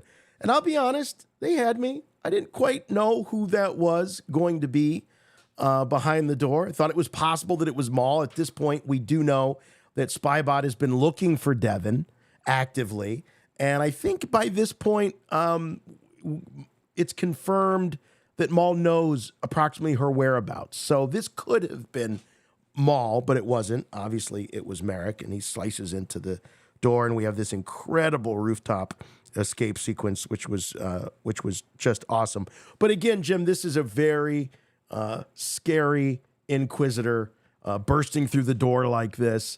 And again, we're seeing it through the eyes of guys like Brander Lawson and Riley, whereas our Jedi just sort of jump into action right away, sabers drawn, take care of this guy. But having these everyday people along for the ride really, I think, increases the scariness of the character. Oh, good Lord. They did exactly what I would have done. Out the window. You do not want to be in that room. I mean, how easy would it be? It seemed like they just walked right through the saber duel, too. It's like, oh, geez. Oh my goodness. There's a saber duel in our kitchen. Let's go out the window. What do you say? It's almost like 3PO and R2 walking in the Rebel blockade runner at the beginning of the original Star Wars A New Hope, and those blaster bolts are just zipping right by them, and they're just walking right through the corridor like nobody's business. And as I mentioned before, the dropship attack and commandeering that Devon does is just, it's great. Is it a dark side thing? Is she showing her dark side? Give us a call. Let us know what you think. I think maybe it's the only shade of dark that we've seen from her so far for a character that's been so in the crosshairs of Darth Maul up to this point. Master Daki, I think, is proving to be very, very skilled, capable. He holds his own. We know he's old. In fact, he says something to Devon. I think we got to go back to episode 5 for this. It got me thinking about Jedi like Master Daki and Yoda, who are so long-lived. Because Daki says, Throughout my long life, I have seen the galaxy endure many changes. Tyranny is always defeated. And I'm just going to guess that for Master Daki to have seen tyranny defeated across the galaxy, that he's been around a long time, because tyranny is relatively new to the galaxy at this point. They had lived for a long time with quite a bit of peace. You know, the Jedi were the guardians of peace in the Republic. But to a character like Yoda and Daki, because they're long-lived, you know, he can talk about, we must remain hopeful. He has perspective, and he has patience. And when you live to be, say, 800, 900 years old, what's a few years living hand to mouth? Whereas Devon is young, and as a Twi'lek, I'm going to assume not as long-lived as a character like Daki. So you can see where the impatience might come from. She can't just, disappear for 100 years like a Daki could or a Yoda could. So I think it's easier for these characters because of their perspective that their long lives give them than someone like Devon, where the dark side, that quick now kind of temptation, is pretty hard to resist. Right. And she doesn't have Allstate insurance like Daki does. Are you in good hands? This is true. But the duel between Merrick and Daki on the rooftop. This is where in my notes I write, thought this would be it for Daki. Why do I sit on pins and needles waiting for this guy to kick the bucket? That's what I wrote. Because it's just this anticipation I have. Anticipation of the inevitable and expecting it to happen at any moment. So I'm pretty much geared up and bracing myself for that big moment. So I'm saying that now. I hope a lot of our listeners and viewers think of me when Daki dies. I like to insert myself into this somehow, and not, you know, with that little suggestion. Now all of our listeners will be thinking of me, and I will take them out of that moment. And I want you all to report when it does happen, and let us know how I took you out of that moment just by this mere suggestion. This is an experiment. 866-13737. It's a podcast experiment. You know, speaking of notes, I have to go back real quick here because this is something I wanted to bring up. Is we saw what happened with Chief Kleiss, and we saw the same, what we can assume is the same ominous beginnings of the interrogation process between Merrick and Lawson. But somehow, some way, he gets let go. You're free to go. Not only that, but we're going to put your blaster that we confiscated from you right there on your desk. All right. Trap, setup, anyone? I've seen some people say that they think that Drea Lawson, the wife that we finally see in that hollow conversation with Riley, maybe she was the one to see to it that Brander was released. I don't see it that way. I think once Merrick retraced the battle of in that abandoned warehouse and was seeing the force echoes of the lightsaber battle, he realized, wait a minute, we're not just dealing with Maul here. We're dealing with others that are wielding lightsabers. And I'm guessing that Lawson knows who they are, and if I watch him long enough, he's going to lead me right to them. Yeah. That's how I believe I believe that's the case. My first blush impression of Drea Lawson, I wasn't under the impression that she was very high ranking. She has no rank badges or little silver cylinder things or anything. She has none of the markings of an Imperial officer. Yeah, So I noticed that. Yeah, she seems so. I mean, No insignias or anything, unless we caught her, in her home quarters. No, actually, doesn't she say, like, I'm at work? I think at one point. What are you bothering me for? Now, the StarWars.com data bank has been updated with a Drea Lawson entry. But it doesn't reveal at all what she actually does for the Empire. It just says she's employed by the Empire and committed to the Imperial rule of law. Yes. But it doesn't reveal a rank or anything like that. She could just be maybe she just does her social media. I don't know. But I'm glad you brought up that data bank, because I'm, after 3 weeks of this, I'm finally smart enough to look at that data bank. And I think what we have to do with that is take this stuff at face value, because I see a lot of speculation about Drea that, maybe she's working on the inside. Maybe she's like a Galen Urso type. No, the data bank says that she is, what was his words again, Jim? Dedicated. Employed by the Empire and committed to the Imperial rule of law. There you go. So save all your speculation about her being a double agent or a spy or anything like that, because I really think when they put this stuff in the data bank that you can take it to the bank. And another data bank, it wasn't a data bank entry. Something that has me a little bit puzzled is what we learned about Rena Saul. Oh, so yeah. Okay.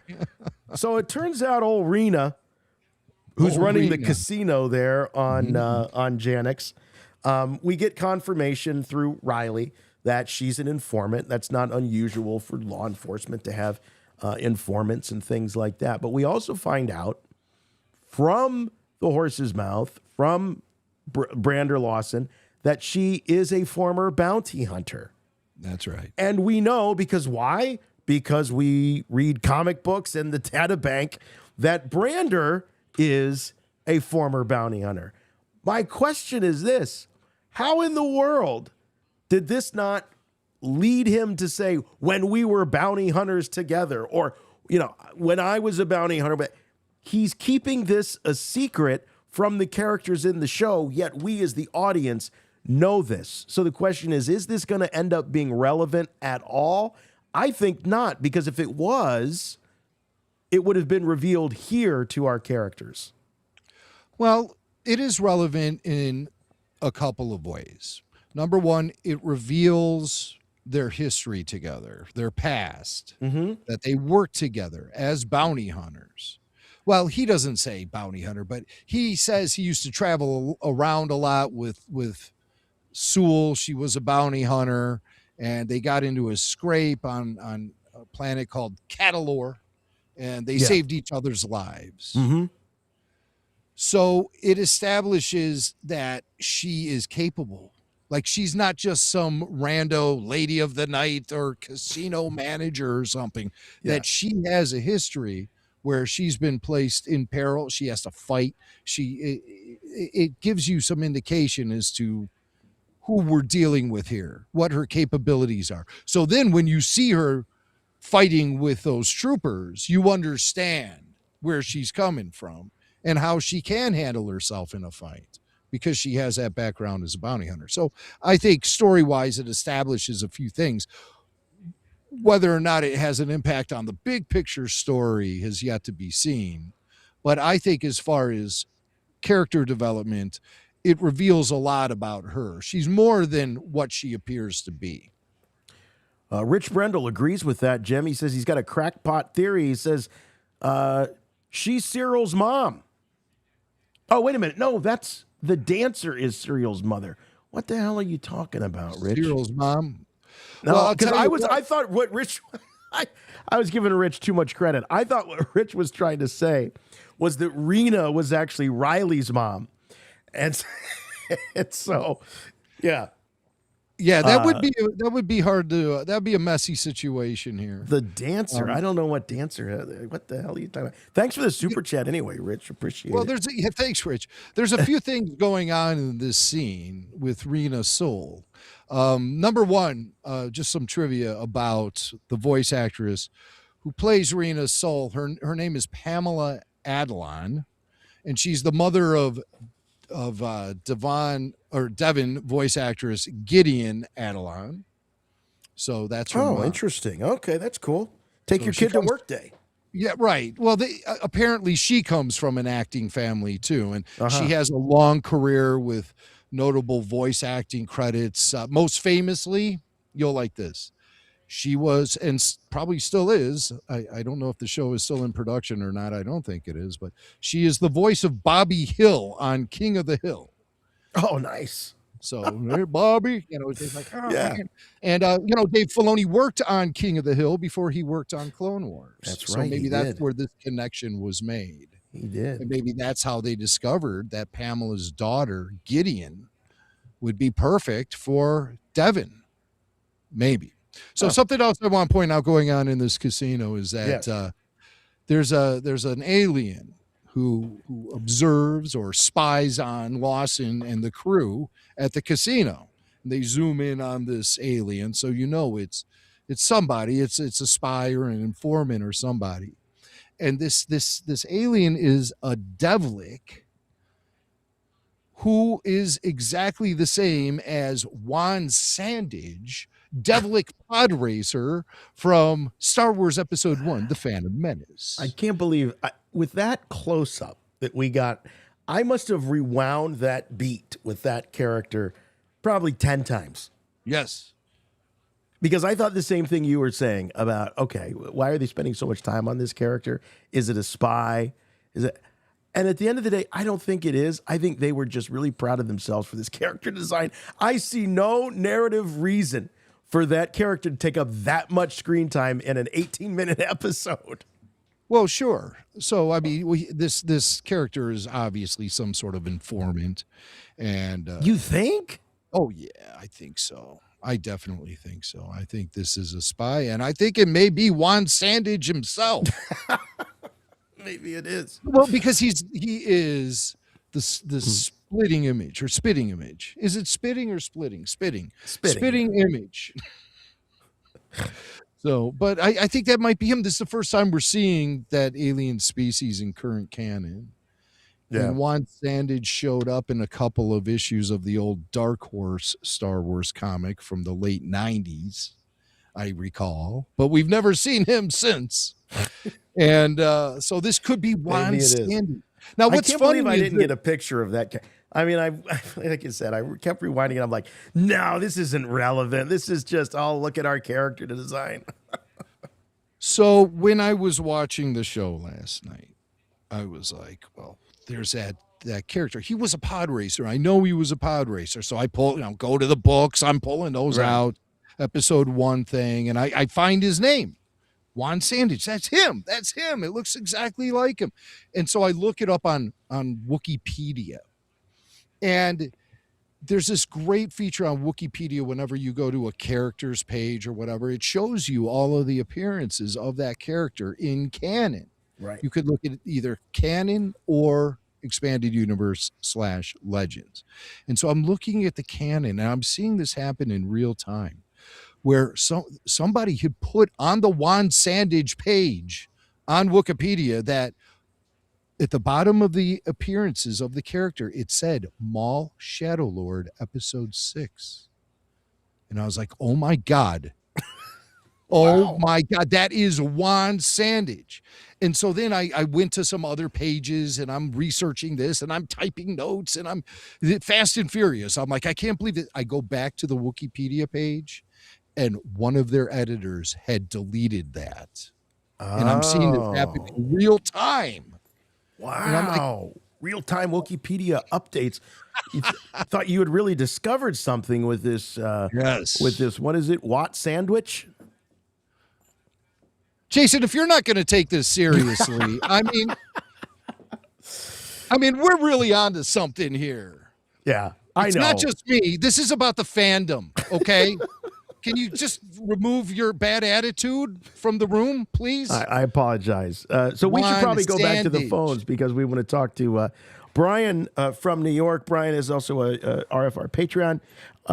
Brian, you have something to say about Mrs. Lawson, I understand? Hey, Jimmy. Hey, Jason. Hey. I did want to mention something about the wife, but you guys kind of covered that actually. Well, so you cover it. What did we cover about Riley's mom, Drea? Well, I was just wondering what role she might play later on, like throughout the story, since she works for the Empire, and now that they're on the hunt, now the Empire's on the hunt for her son and husband. I just wondered if she would play some role in the future as far as getting them out of a pinch or like. Well, I think she had her opportunity to do that here. Brian, I think she had an opportunity to do that here, and the evidence suggests that she didn't. So the question is, I suppose, as the show progresses, could StarWars.com go in, much like Wikipedia, and edit these databank entries? So if it would turn out that Drea ends up helping her ex-husband and her son at some point, would you have to update that databank entry to read that, she's not loyal or dedicated or whatever the words that they used? Mm-hmm. Well, she could actually potentially even take the side of the Empire against her husband, depending on their relationship, I guess, or depending on what. Well, you know how divorces can be. I mean, you can imagine if she really wants to make him suffer. Hey, I don't think they are divorced. They're just separated. I don't think there's a divorce happening here. Nobody's. Are they Catholic? They can't get the divorce. They just I don't know. Separate. Maybe. But they've nobody has used that kind of terminology about divorce. No, they don't say. They say former wife. I believe that's how Two Boots describes her. I would say that means ex. Oh, he says former wife. He says former wife. Oh, couple episodes back. Now see, that's a little bit more of a very concrete kind of definition of what's going on there, because the kid just says, my mom and dad, they're not together right now. So he's holding is that out what hope. He said? Does he put it that way? I think that's how he put it to Devon when they were sent to their room, to his room. Go to your room. Take your little friend with you. But I think that's what he said. He said something like that. I noted it. I was like, wow, he must be holding out a sense of hope and optimism that his parents will reunite, which I think is fairly common amongst kids who even after divorce. Yeah. After they see their parents go through that, they hold out hope. Yeah. Now, Brian, since we kind of, stole your thunder a little bit with the Lady Lawson thing, I understand you also want to talk about the fight on the train, on the subway train, which I'm glad you're bringing up because obviously that is a huge moment on this show. And we were talking about the lightsaber battles in general and what we're seeing, but what in particular with this train duel did you want to mention? I was just wondering, is this the only time we've ever seen a Sith have a lightsaber fight with another Sith, other than when Savage and Darth Maul fought Sidious? Is this the only other time in canon on live action or cartoon animation or of any kind that we've seen two Sith battle in this way? The two red blades, that's unique. I mean, we've seen it before, but it's rare to see the two red blades clashing like that between Maul and the Inquisitor. But I don't want to go on a limb and say it's the only time. Does Palpatine pull out the lightsaber in that? Oh, yes. fight? He pulls out two lightsabers when he's dueling with Haven't seen Savage. that in a long time. Yeah, he's dueling with Savage and Maul. Definitely that's red on red. Yeah. And here we have red on red.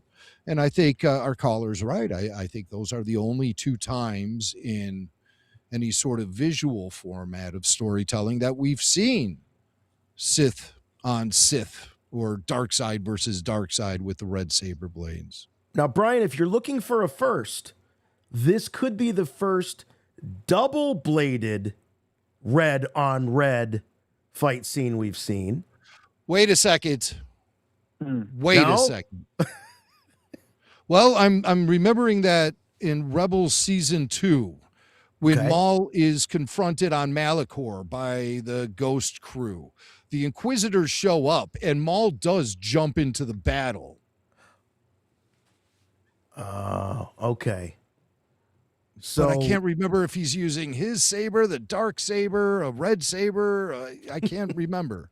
I'm pretty sure he's using a red saber at that moment. Anyone in the chat want to punch up Disney Plus and scrub through it and figure out if that is indeed correct?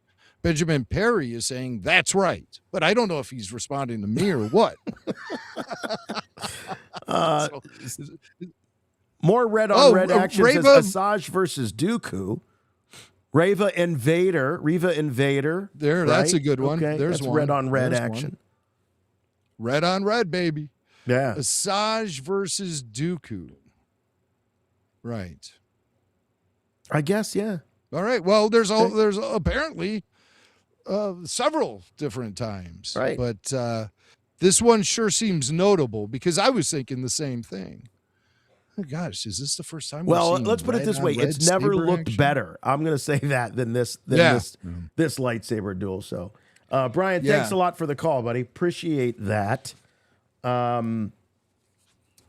This whole sequence was incredible. Again, the narrative that they're telling with the lightsaber battles, and this one in particular, was very, very cool.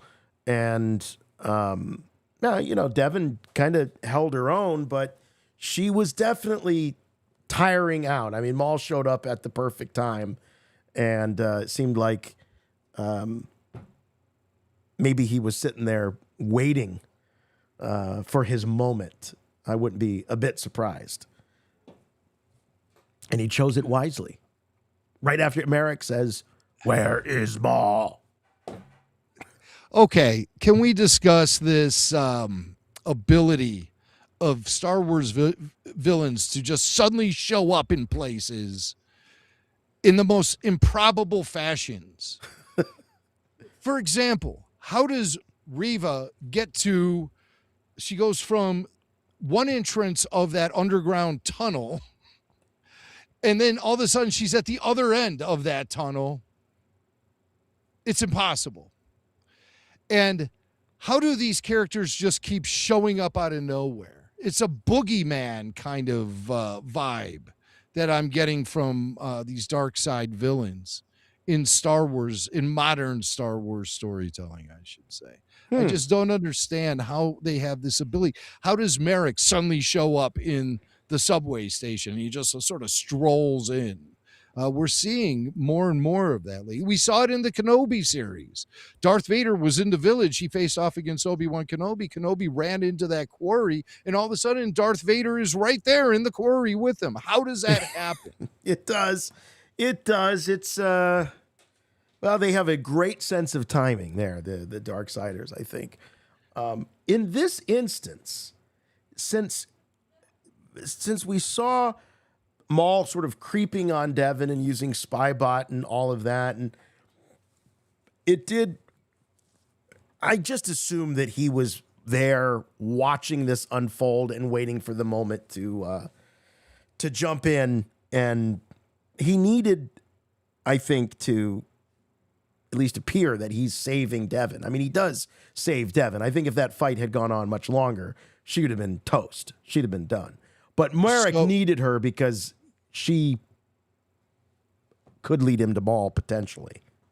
Do we want to say that Spybot is so strong and powerful he can lift up Maul and drop him off on that train? Oh, you're saying physically, how did he get there? How did he get there?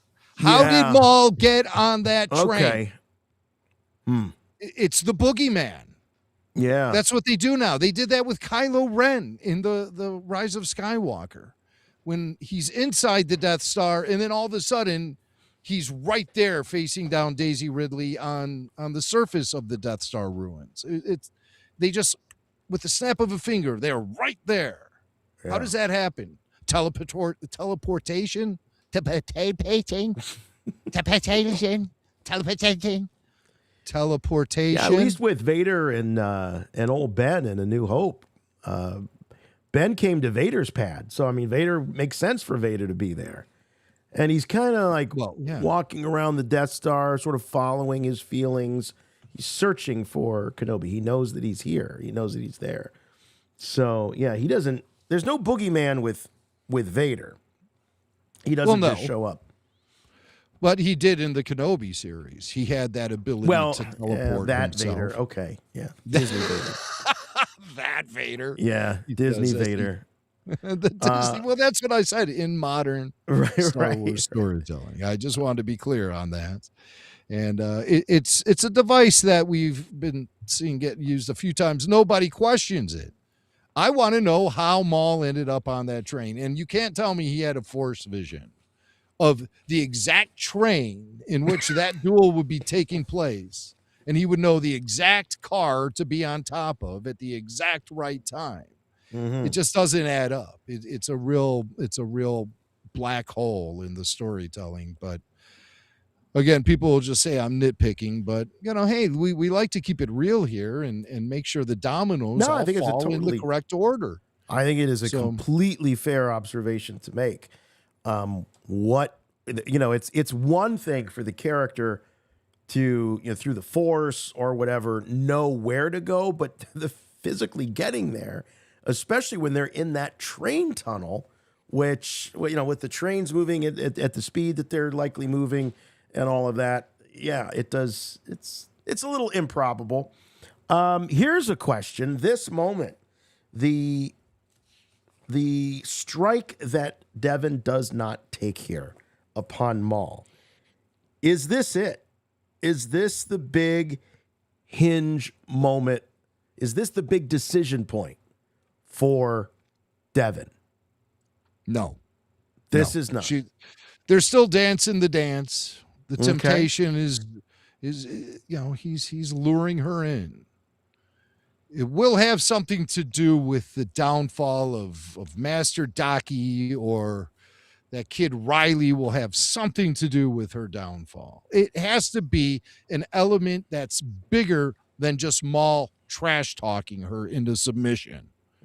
It doesn't quite work that way. There has to be a tragedy involved with her sliding into the dark side, I think, for it to be effective. It can't just be trash talk. There's no way he could seduce her and lure her to the dark side by just merely trash talking her. Well, it's got to be a stronger moment. Yeah. I mean, there is some trash talk going on, but it's he's being very persuasive. I think there's a lot of persuasion going on because of where she finds herself and what the alternative is. It's in a way, it's like, Vario chooses to stay with Maul because he's, in some ways, he's a safer, at least they perceive him to be, a safer or a better alternative to taking their chances with the Empire. Vario and Devon are kind of similar in that way. I think that's how Devon is justifying it a little bit. I think she's justifying it by looking at Maul as a means to destroy the Empire. Because she has that that's conversation really big with picture Daki. thinking then. Oh yeah. Okay. Oh, you think Devon is really that high up in her thinking?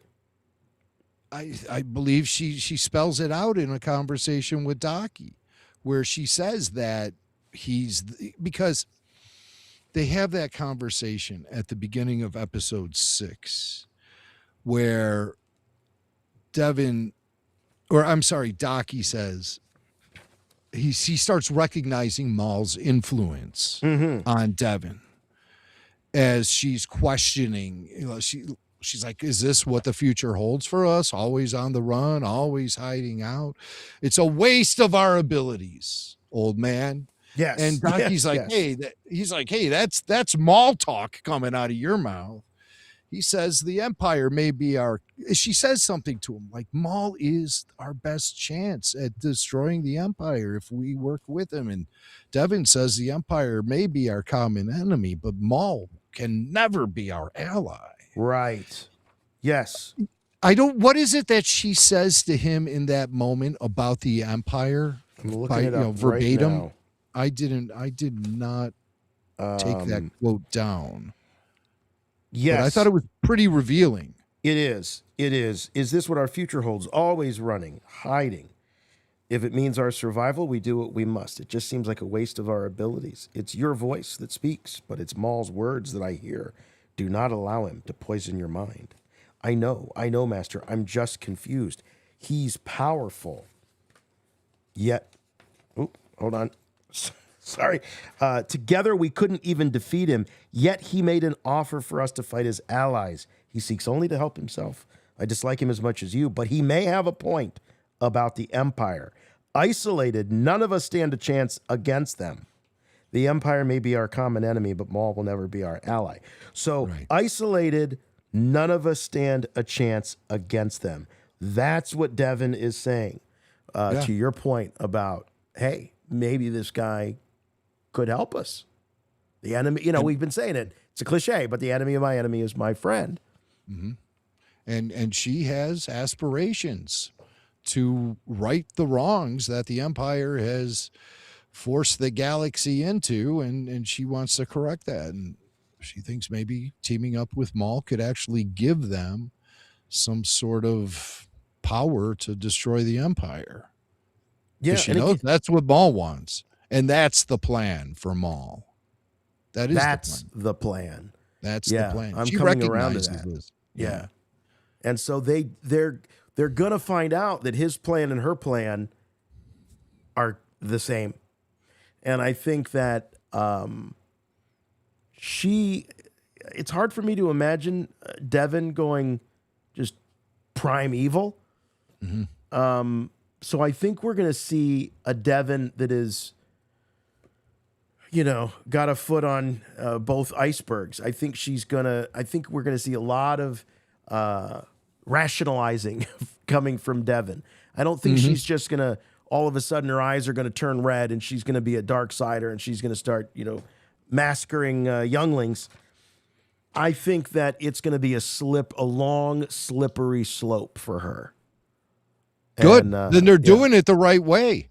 Right. They'll be actually doing it the right way, where we see legitimate evolution and transformation of the character that we can track along the way and say, yep, this all adds up. The dominoes are falling in the right direction. She actually is being affected by the experiences she's going through. You can't say that about Rey Skywalker, who is essentially the exact same character she was at the beginning of The Force Awakens, at the end of The Rise of Skywalker. She's the exact same character.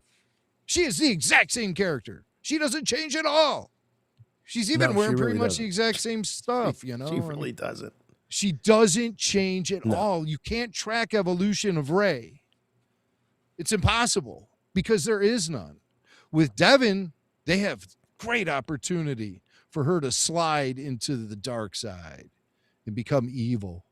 And then how does she redeem herself? How does she dig herself out? Because Yoda said, once one travels down the dark side, the path of the dark side, never to return, will they? He didn't say it exactly that way, but it's a good paraphrase. It was a good paraphrase. I even tried to say it Yoda-like, even though I was butchering the dialogue. All right, we got Marty from Georgia, another Patreon member, wants to... he's got some Merrick theories he wants to lay down on us. Hey, Marty. Hey, chut, fellas. Chut. You guys talked a lot about Merrick, and the first call kind of stole my thunder a little bit by talking about Merrick being reanimated, but I kind of want to pick up on his train of thought where I don't think Merrick is going to walk out of this season alive. I think he's going to meet his end And then I think the Knight brothers and Maul are going to resurrect him and use him as pretty much a zombie slave for them to fight for them. That's kind of why, going off of what you guys said, is why he seems so zombie-like in the Ahsoka show. And I think the carry-on, like the common thread why how he gets to Ahsoka is Morgan Elsbeth. And she knows magic. She was a Night Sister. So that's just the common thread. I kind of think in my mind, Merrick is going to be a mind control puppet working for Maul in the end of this show before all is said and done. Huh. And seems like a stretch, but it's just kind of a theory I had. I really liked Merrick's design. I thought he looked super cool in Ahsoka, but then all that kind of went out the window like a fart cloud. And yeah. But in this Well, show, remember he everybody was called him Snake Eyes in Ahsoka, and they've kind of walked back And to he Snake Eyes. He did kind of look like that in the live action. He looks better animated. Yeah. But in this show, he's scary. He is intimidating. You feel his presence in every scene he's in, even if it's just briefly. His voice is terrifying.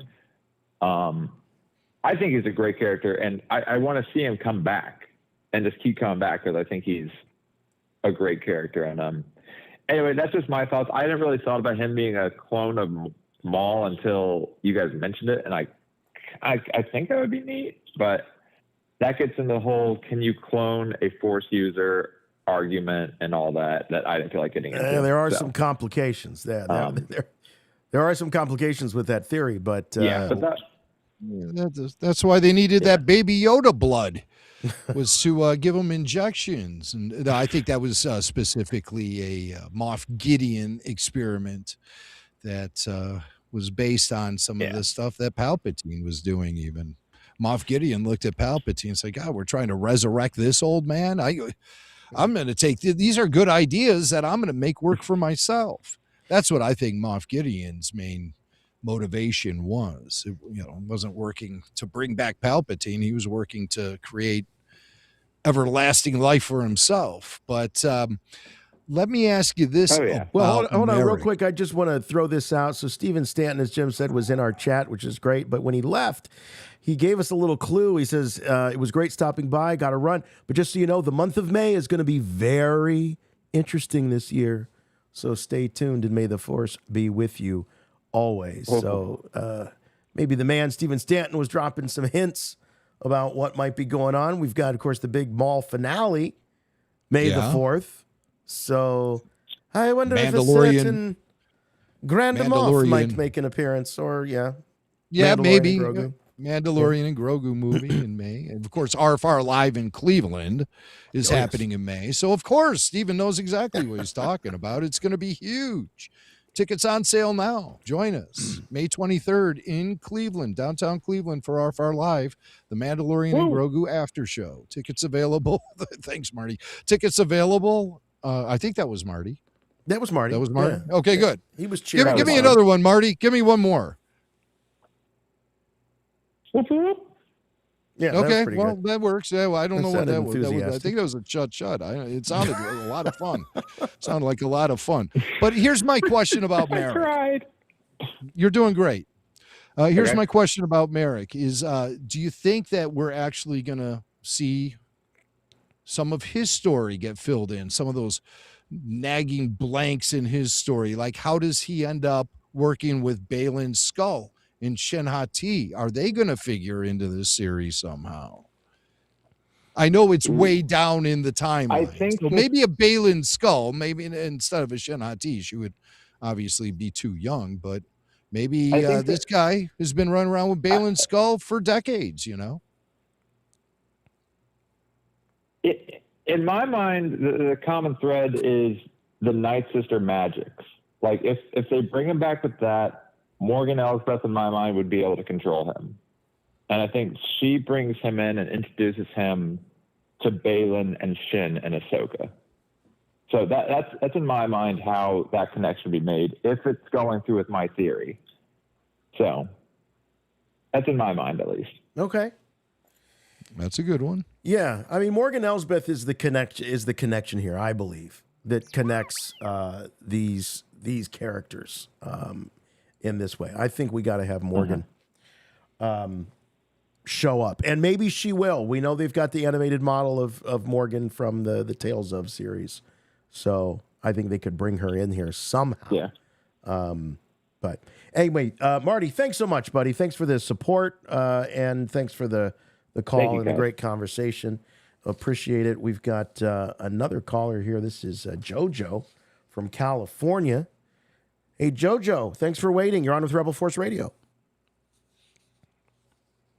Hello, guys. Can you hear me? Absolutely. Loud and clear. Hey, I've been just like really enjoying the show so far. Thank you. I think it's the best thing we've gotten for a while. Oh, I thought you were talking about our show. You were talking about Maul.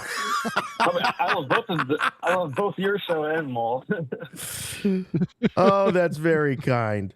I had this thought in the back of my mind for the first 4 episodes, but it wasn't really till episode 5, which really confirmed what I thought, which was that it seems like Rook Cast and the Mandalorians are going to like either abandon or betray Maul at some point. There was that one scene where the Mandalorians are telling Rook, like, we didn't sign up to fight the Empire, and there's like no way we'll be making credits in the process. I mean, and Rook sort of admonishes them, but it doesn't seem like she's 100% confident in Maul either. She's like constantly questioning his decisions, especially his obsession with Devon. But to me, I think at the end, either before or after Maul loses to Vader, I think they're going to get out of the Maul business. And I think Crimson Dawn will. I like the way you phrase that. They're getting out of the Maul. We're officially out of the Maul business. We're closing the mall for good. And then I think like Crimson Dawn will sort of fill that void with Dryden Voss. So that's who he'll they'll replace. Be like replacing Rook Cast. Yeah. By the way, I realized I've just been calling Rook Cast. I've been calling her Root with a T. Root. It's Rook Cast. Rook Cast. Baby Rook. Yeah. So I like that theory. I think that's. I think the seeds of that are actually planted. We heard the Mando mercenaries talking. Rook just all of a sudden kind of is second guessing Maul. With respect to Devon, we didn't see that in earlier episodes when he was talking about his visions when he had her essentially being held hostage. But the arrival of the Empire changes the game. So what might have been kind of an annoyance to Rook with Devon that she didn't really give voice to, now that the Empire's on their heels, and ain't nobody got time for this. You and your visions and your apprentice and all of that. I'm in it for the money. Hey, who's that sound like? I'm in it for the money. Well, JoJo, thanks a lot. I appreciate it. Love the thoughts for sure. And thanks for calling in. Jim, we got some I need Superchats. to take I need to take a sip of my Rook beer. Here we go. Rook beer.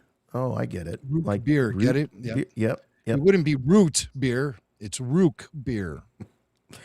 Do you want to get through some of these super chats? You guys are so generous. Want to make sure we cover them all here. Here's our pal Eric from Phoenix. He says, traveling for work, can't make the live stream. Wow, 2 great episodes. Is Brander Lawson our first lefty in Star Wars? No clue why I noticed this, but I did. Is he shooting his blaster with his left hand? Huh. Well, and is that a first? I don't know. As one lefty, I appreciate that. I'll tell you that. Really? I didn't know you were left-handed. I'm a lefty. Crazy. Yeah. Wow. I'm like Ned Flanders, He creates the lefty store at the mall. The Lefty Emporium. Yeah, yes. That's what I think you call it. WTPO says, great show, gents. Perhaps since Master Daki made it this far, he'll be captured. Then Maul will show Devon the path to the dark side. How can rescue him? Oh, Devon. Okay. So Daki gets captured maybe by the Empire. And Maul and Devon stage a rescue. And in the process, Maul shows her just how powerful the dark side actually is. That's interesting. Although I don't know, you think they would waste their time just interrogating and keeping Daki captured? I think when it comes to the Jedi and these Inquisitors, they're out to kill. They're out to kill and take trophies. I don't think there's any taking any of these Jedi alive. No, not unless there is a specific command from the Emperor who, like with Luke Skywalker, he wanted Vader to bring Skywalker to him. Other than that, I think it's, seek and destroy when it comes to Jedi. I definitely think that. This is a good chicken or the egg question here from Majin. Is it Majin? I think Majin. Says, Chuck, guys, is Two Boots named that because he wears the boots? Or is his designation 2800T5 and they gave it? So what came first, the boots or the name? Does he wear the boots because that's his name, or does he? Is that his name because he wears the boots? Who knows? It reminds me of the calculator game where you would type out boobs with the 80085. You hold it upside down. I did that once or twice, I think. Jeff Holland says, cheers to us all, Mall Rats, RFR #1. We love Jeff. Thanks, Jeff. 1138, appropriately enough there on that super chat. The Power Goats say, cheers from Hoth, Canada. Oh, gosh, I hope it's getting warmer there a little bit. It says, I'm so glad there's great new Star Wars that we can all get behind. Love you guys, Jamie Baca. Well, thank you very much for that. Appreciate it. And I hope that it does warm up for you there. Does it warm up there? I don't know. Never. Tanya says, what a time to be alive. Thanks for the live show, Jason, J-Mac, and Tyler. Looking forward to Cleveland. Cheers, chat crew, RFR #1. Thank you, Tanya. Another great friend and supporter of the show. Rich. I don't know who the dancer is. Rich, you're going to have to explain that one to us, my friend. The dancer. David says, Lawson and wife like John McClane and Holly Gennaro. Yeah, I could see that. Maybe he'll rescue her like John McClane did, and they'll get back together. Oh, gosh, I hope so. Wouldn't that be nice? Yeah. But I don't think she, again, I want to reiterate this. I don't think she's an Imperial of any consequence, Drea. No. She is rank and file as it gets, man. Yeah. So I think looking for any sort of any way that she will figure into the plot line as far as being an Imperial, I think is minimal. I think she will feature into the plot line as far as being Brander Lawson's wife, but not necessarily her Imperial status will make her important to the story at all. The Empire's not going to give two you-know-whats that she's been loyal. When they find out that someone in their ranks has a strong connection to the guy they're hunting, there's going to be fun. Then, she's going to be bait. She's going to be bait. Yeah. He's a wanted man. And the Empire knows that they can get to him through her, and they will. Yes. That's our prediction. Because our prediction last week for Drea Lawson didn't quite pan out. We said 99% we were sure she was on board that Star Destroyer. And she clearly is not. She is not. Well, at least we don't think so. Just because. Oh, no, she said she was. Did she say she was on Coruscant? Wasn't that said? She was on Coruscant, yeah. Was that said in the dialogue, or was that said in the data bank? I think it's so confusing. But the data bank should be considered canon regardless because it's on StarWars.com. Hold on, where is it? Okay. What's so urgent? Mom, I need you to come home. What's wrong? The Empire's here. I went looking for Dad, but Two Boots said he was being interrogated. Blah, blah, blah. Oh, I love this. If troopers are there, son, it's to keep everyone safe. Whatever the reason, don't interfere. If they ask you to do something, cooperate. But what about Dad? Tell him to do the same. I'm sure he'll be back soon. I have to get back to work. Trust me, everything will be fine. I thought there was a Coruscant reference too, but there's not. this poor kid, he's got two parents that I don't think they were ever married to each other. They seem to be married to their jobs and their jobs only. This poor kid is so neglected. I feel terrible for him. Thank God he has Bodekin or Bodekin or whatever it's called. Lacrosse. This is a bit of a random question from Jamie Baca. Hey guys, how did Han get his blaster back in Return of the Jedi after Vader took it in Empire? Jim, we might want to take this and talk about it on the weekly RFR this week. But I just thought he had many of them. Yeah, it's a DL-44. I mean, Luke had one in Empire at one point. Mm-hmm. I think it's kind of a common blaster. So I wish there was something more exciting, but I don't think that's the case. I don't think it's Remember in The Force Awakens, he had that cupboard and it was filled with just random firearms. And I'll tell you, if you ever go on a deep dive with these props, and I'm doing a little 3D print project where I'm printing out a model of the DL-44, and you really have to like pick a scene that you want to model your version of it, because that gun particularly looks different every time it appears on screen, even in the same movies. It never looks the same. So, that's just the nature of props, especially back then in the 70s and 80s. Yeah.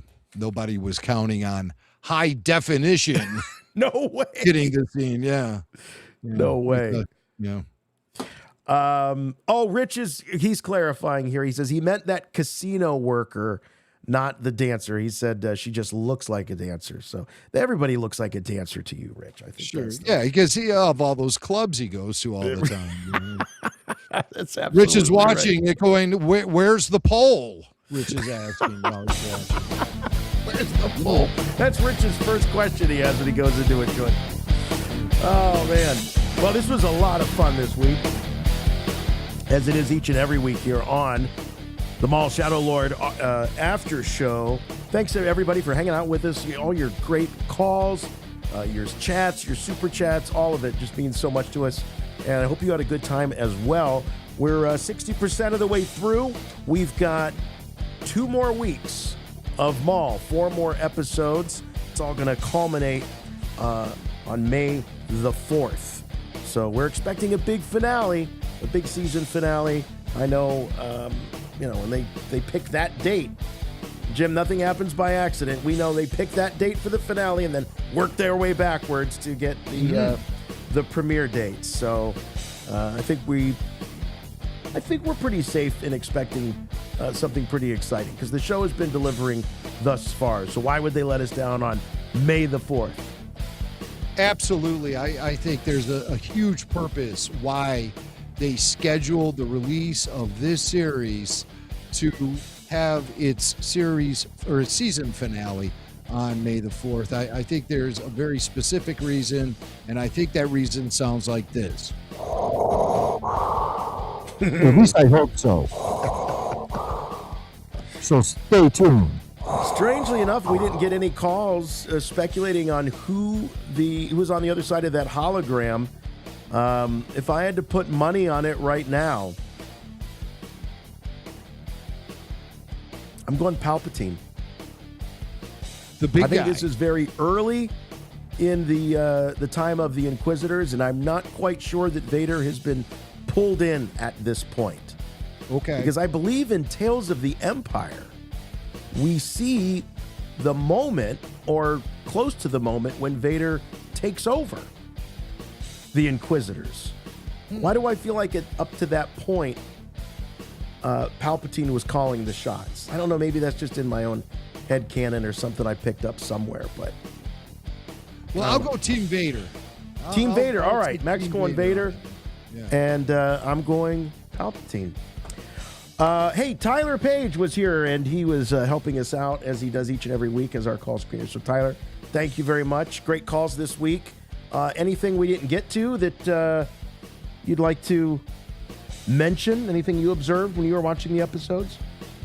I'm not sure if you guys talked about it, but I think the Devon actress, just a little behind the scenes footage or note, is that scene where they were on the bed together, her and Riley, was their chemistry read. I don't know, she posted that on Instagram, so that was kind of cool. Yeah. Figure out where the roots are. And then I have another prediction, I think. I'm hoping that Two Boots ends up on Kessel with the Pikes. I hope things go horribly awry for all of our heroes at the end of this. And that he ends up there. Because, like, the theme of, like, a humanizing robot obviously came up in this. Yes. That so closely parallels Solo, which this kind of touches in that same world. So, I don't know. I just think it's going to happen. I want it to happen. Oh, interesting. All right, buddy. Well, as always, we appreciate your help here on the after show. Looking forward to hanging out with you in person for the big Mandalorian and Grogu after show. So if you're watching this or listening to this and you want to see this happen right in front of you in person, you can do that. Go to rebelforceradio.com, May 23rd in Cleveland, Ohio. Jimmy Mac. 60% of the way through. 4 more episodes left. Episodes 5 and 6. Final thoughts, please. Final thoughts on episodes 5 and 6 of Maul Shadow Lord. I got a few of them.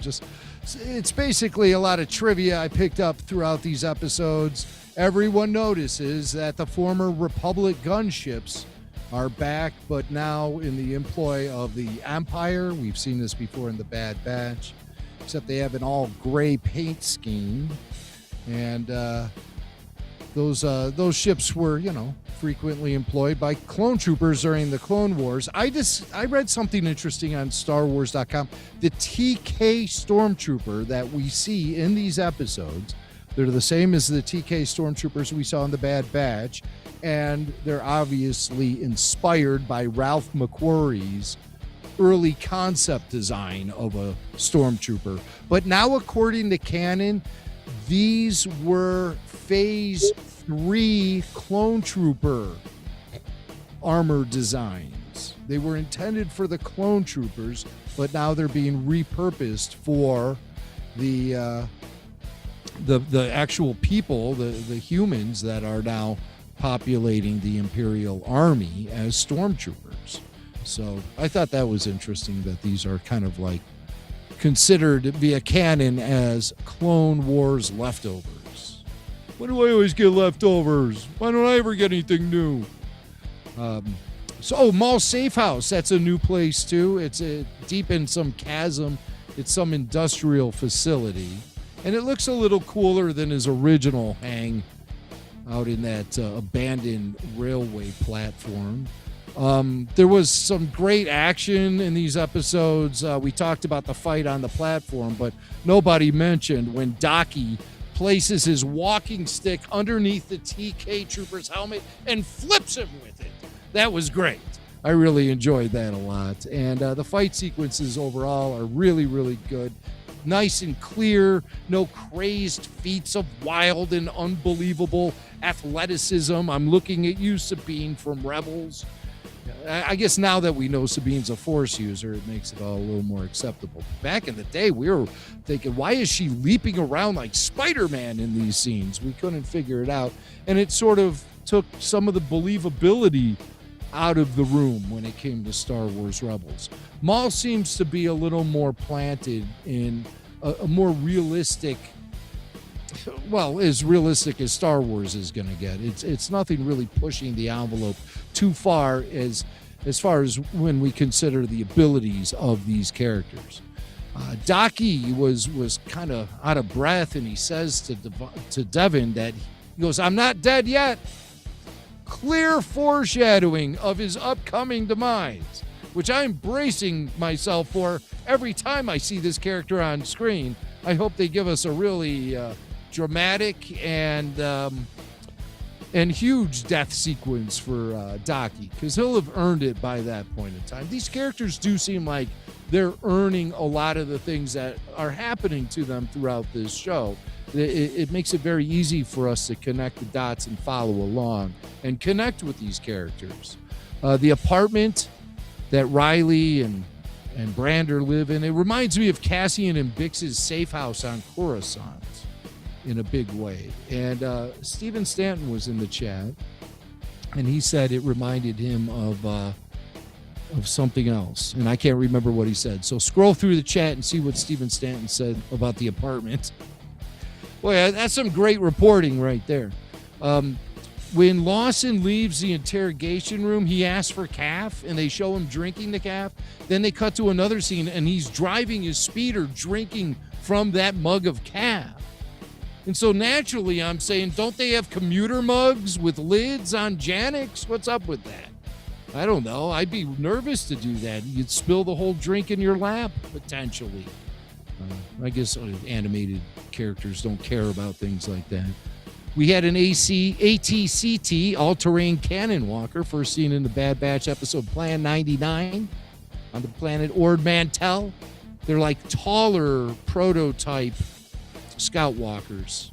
And we know that these things are going to feature in a later episode because we've seen footage of Maul taking one out with his lightsaber, slicing the leg of the walker in half. Rena says the arrival of the Empire has stirred up the Cohoon's nest. I thought that was a good Easter egg. Cohoons were seen in Attack of the Clones in Padme's bedroom. The big fat caterpillars that Anakin sliced in half. And, Maul, boy, could he be verbose. I mean, this character, Rook questions the move, whether or not they should stay on Janix and continue this fight against the Empire and go to rescue Devon. And Maul says, without missing a beat, he says, the strongest metal is forged at the Crucible. Oh, okay, Shakespeare. What are you a blacksmith now? I mean, really? What? How long have you been sitting on that phrase waiting to use it? Nobody just randomly says something like that. This Maul. You know, they all roll their eyes at him afterwards. God. Yeah. Can you believe the stuff coming out of this guy's mouth? Who does he think he is? Some wordsmith he is.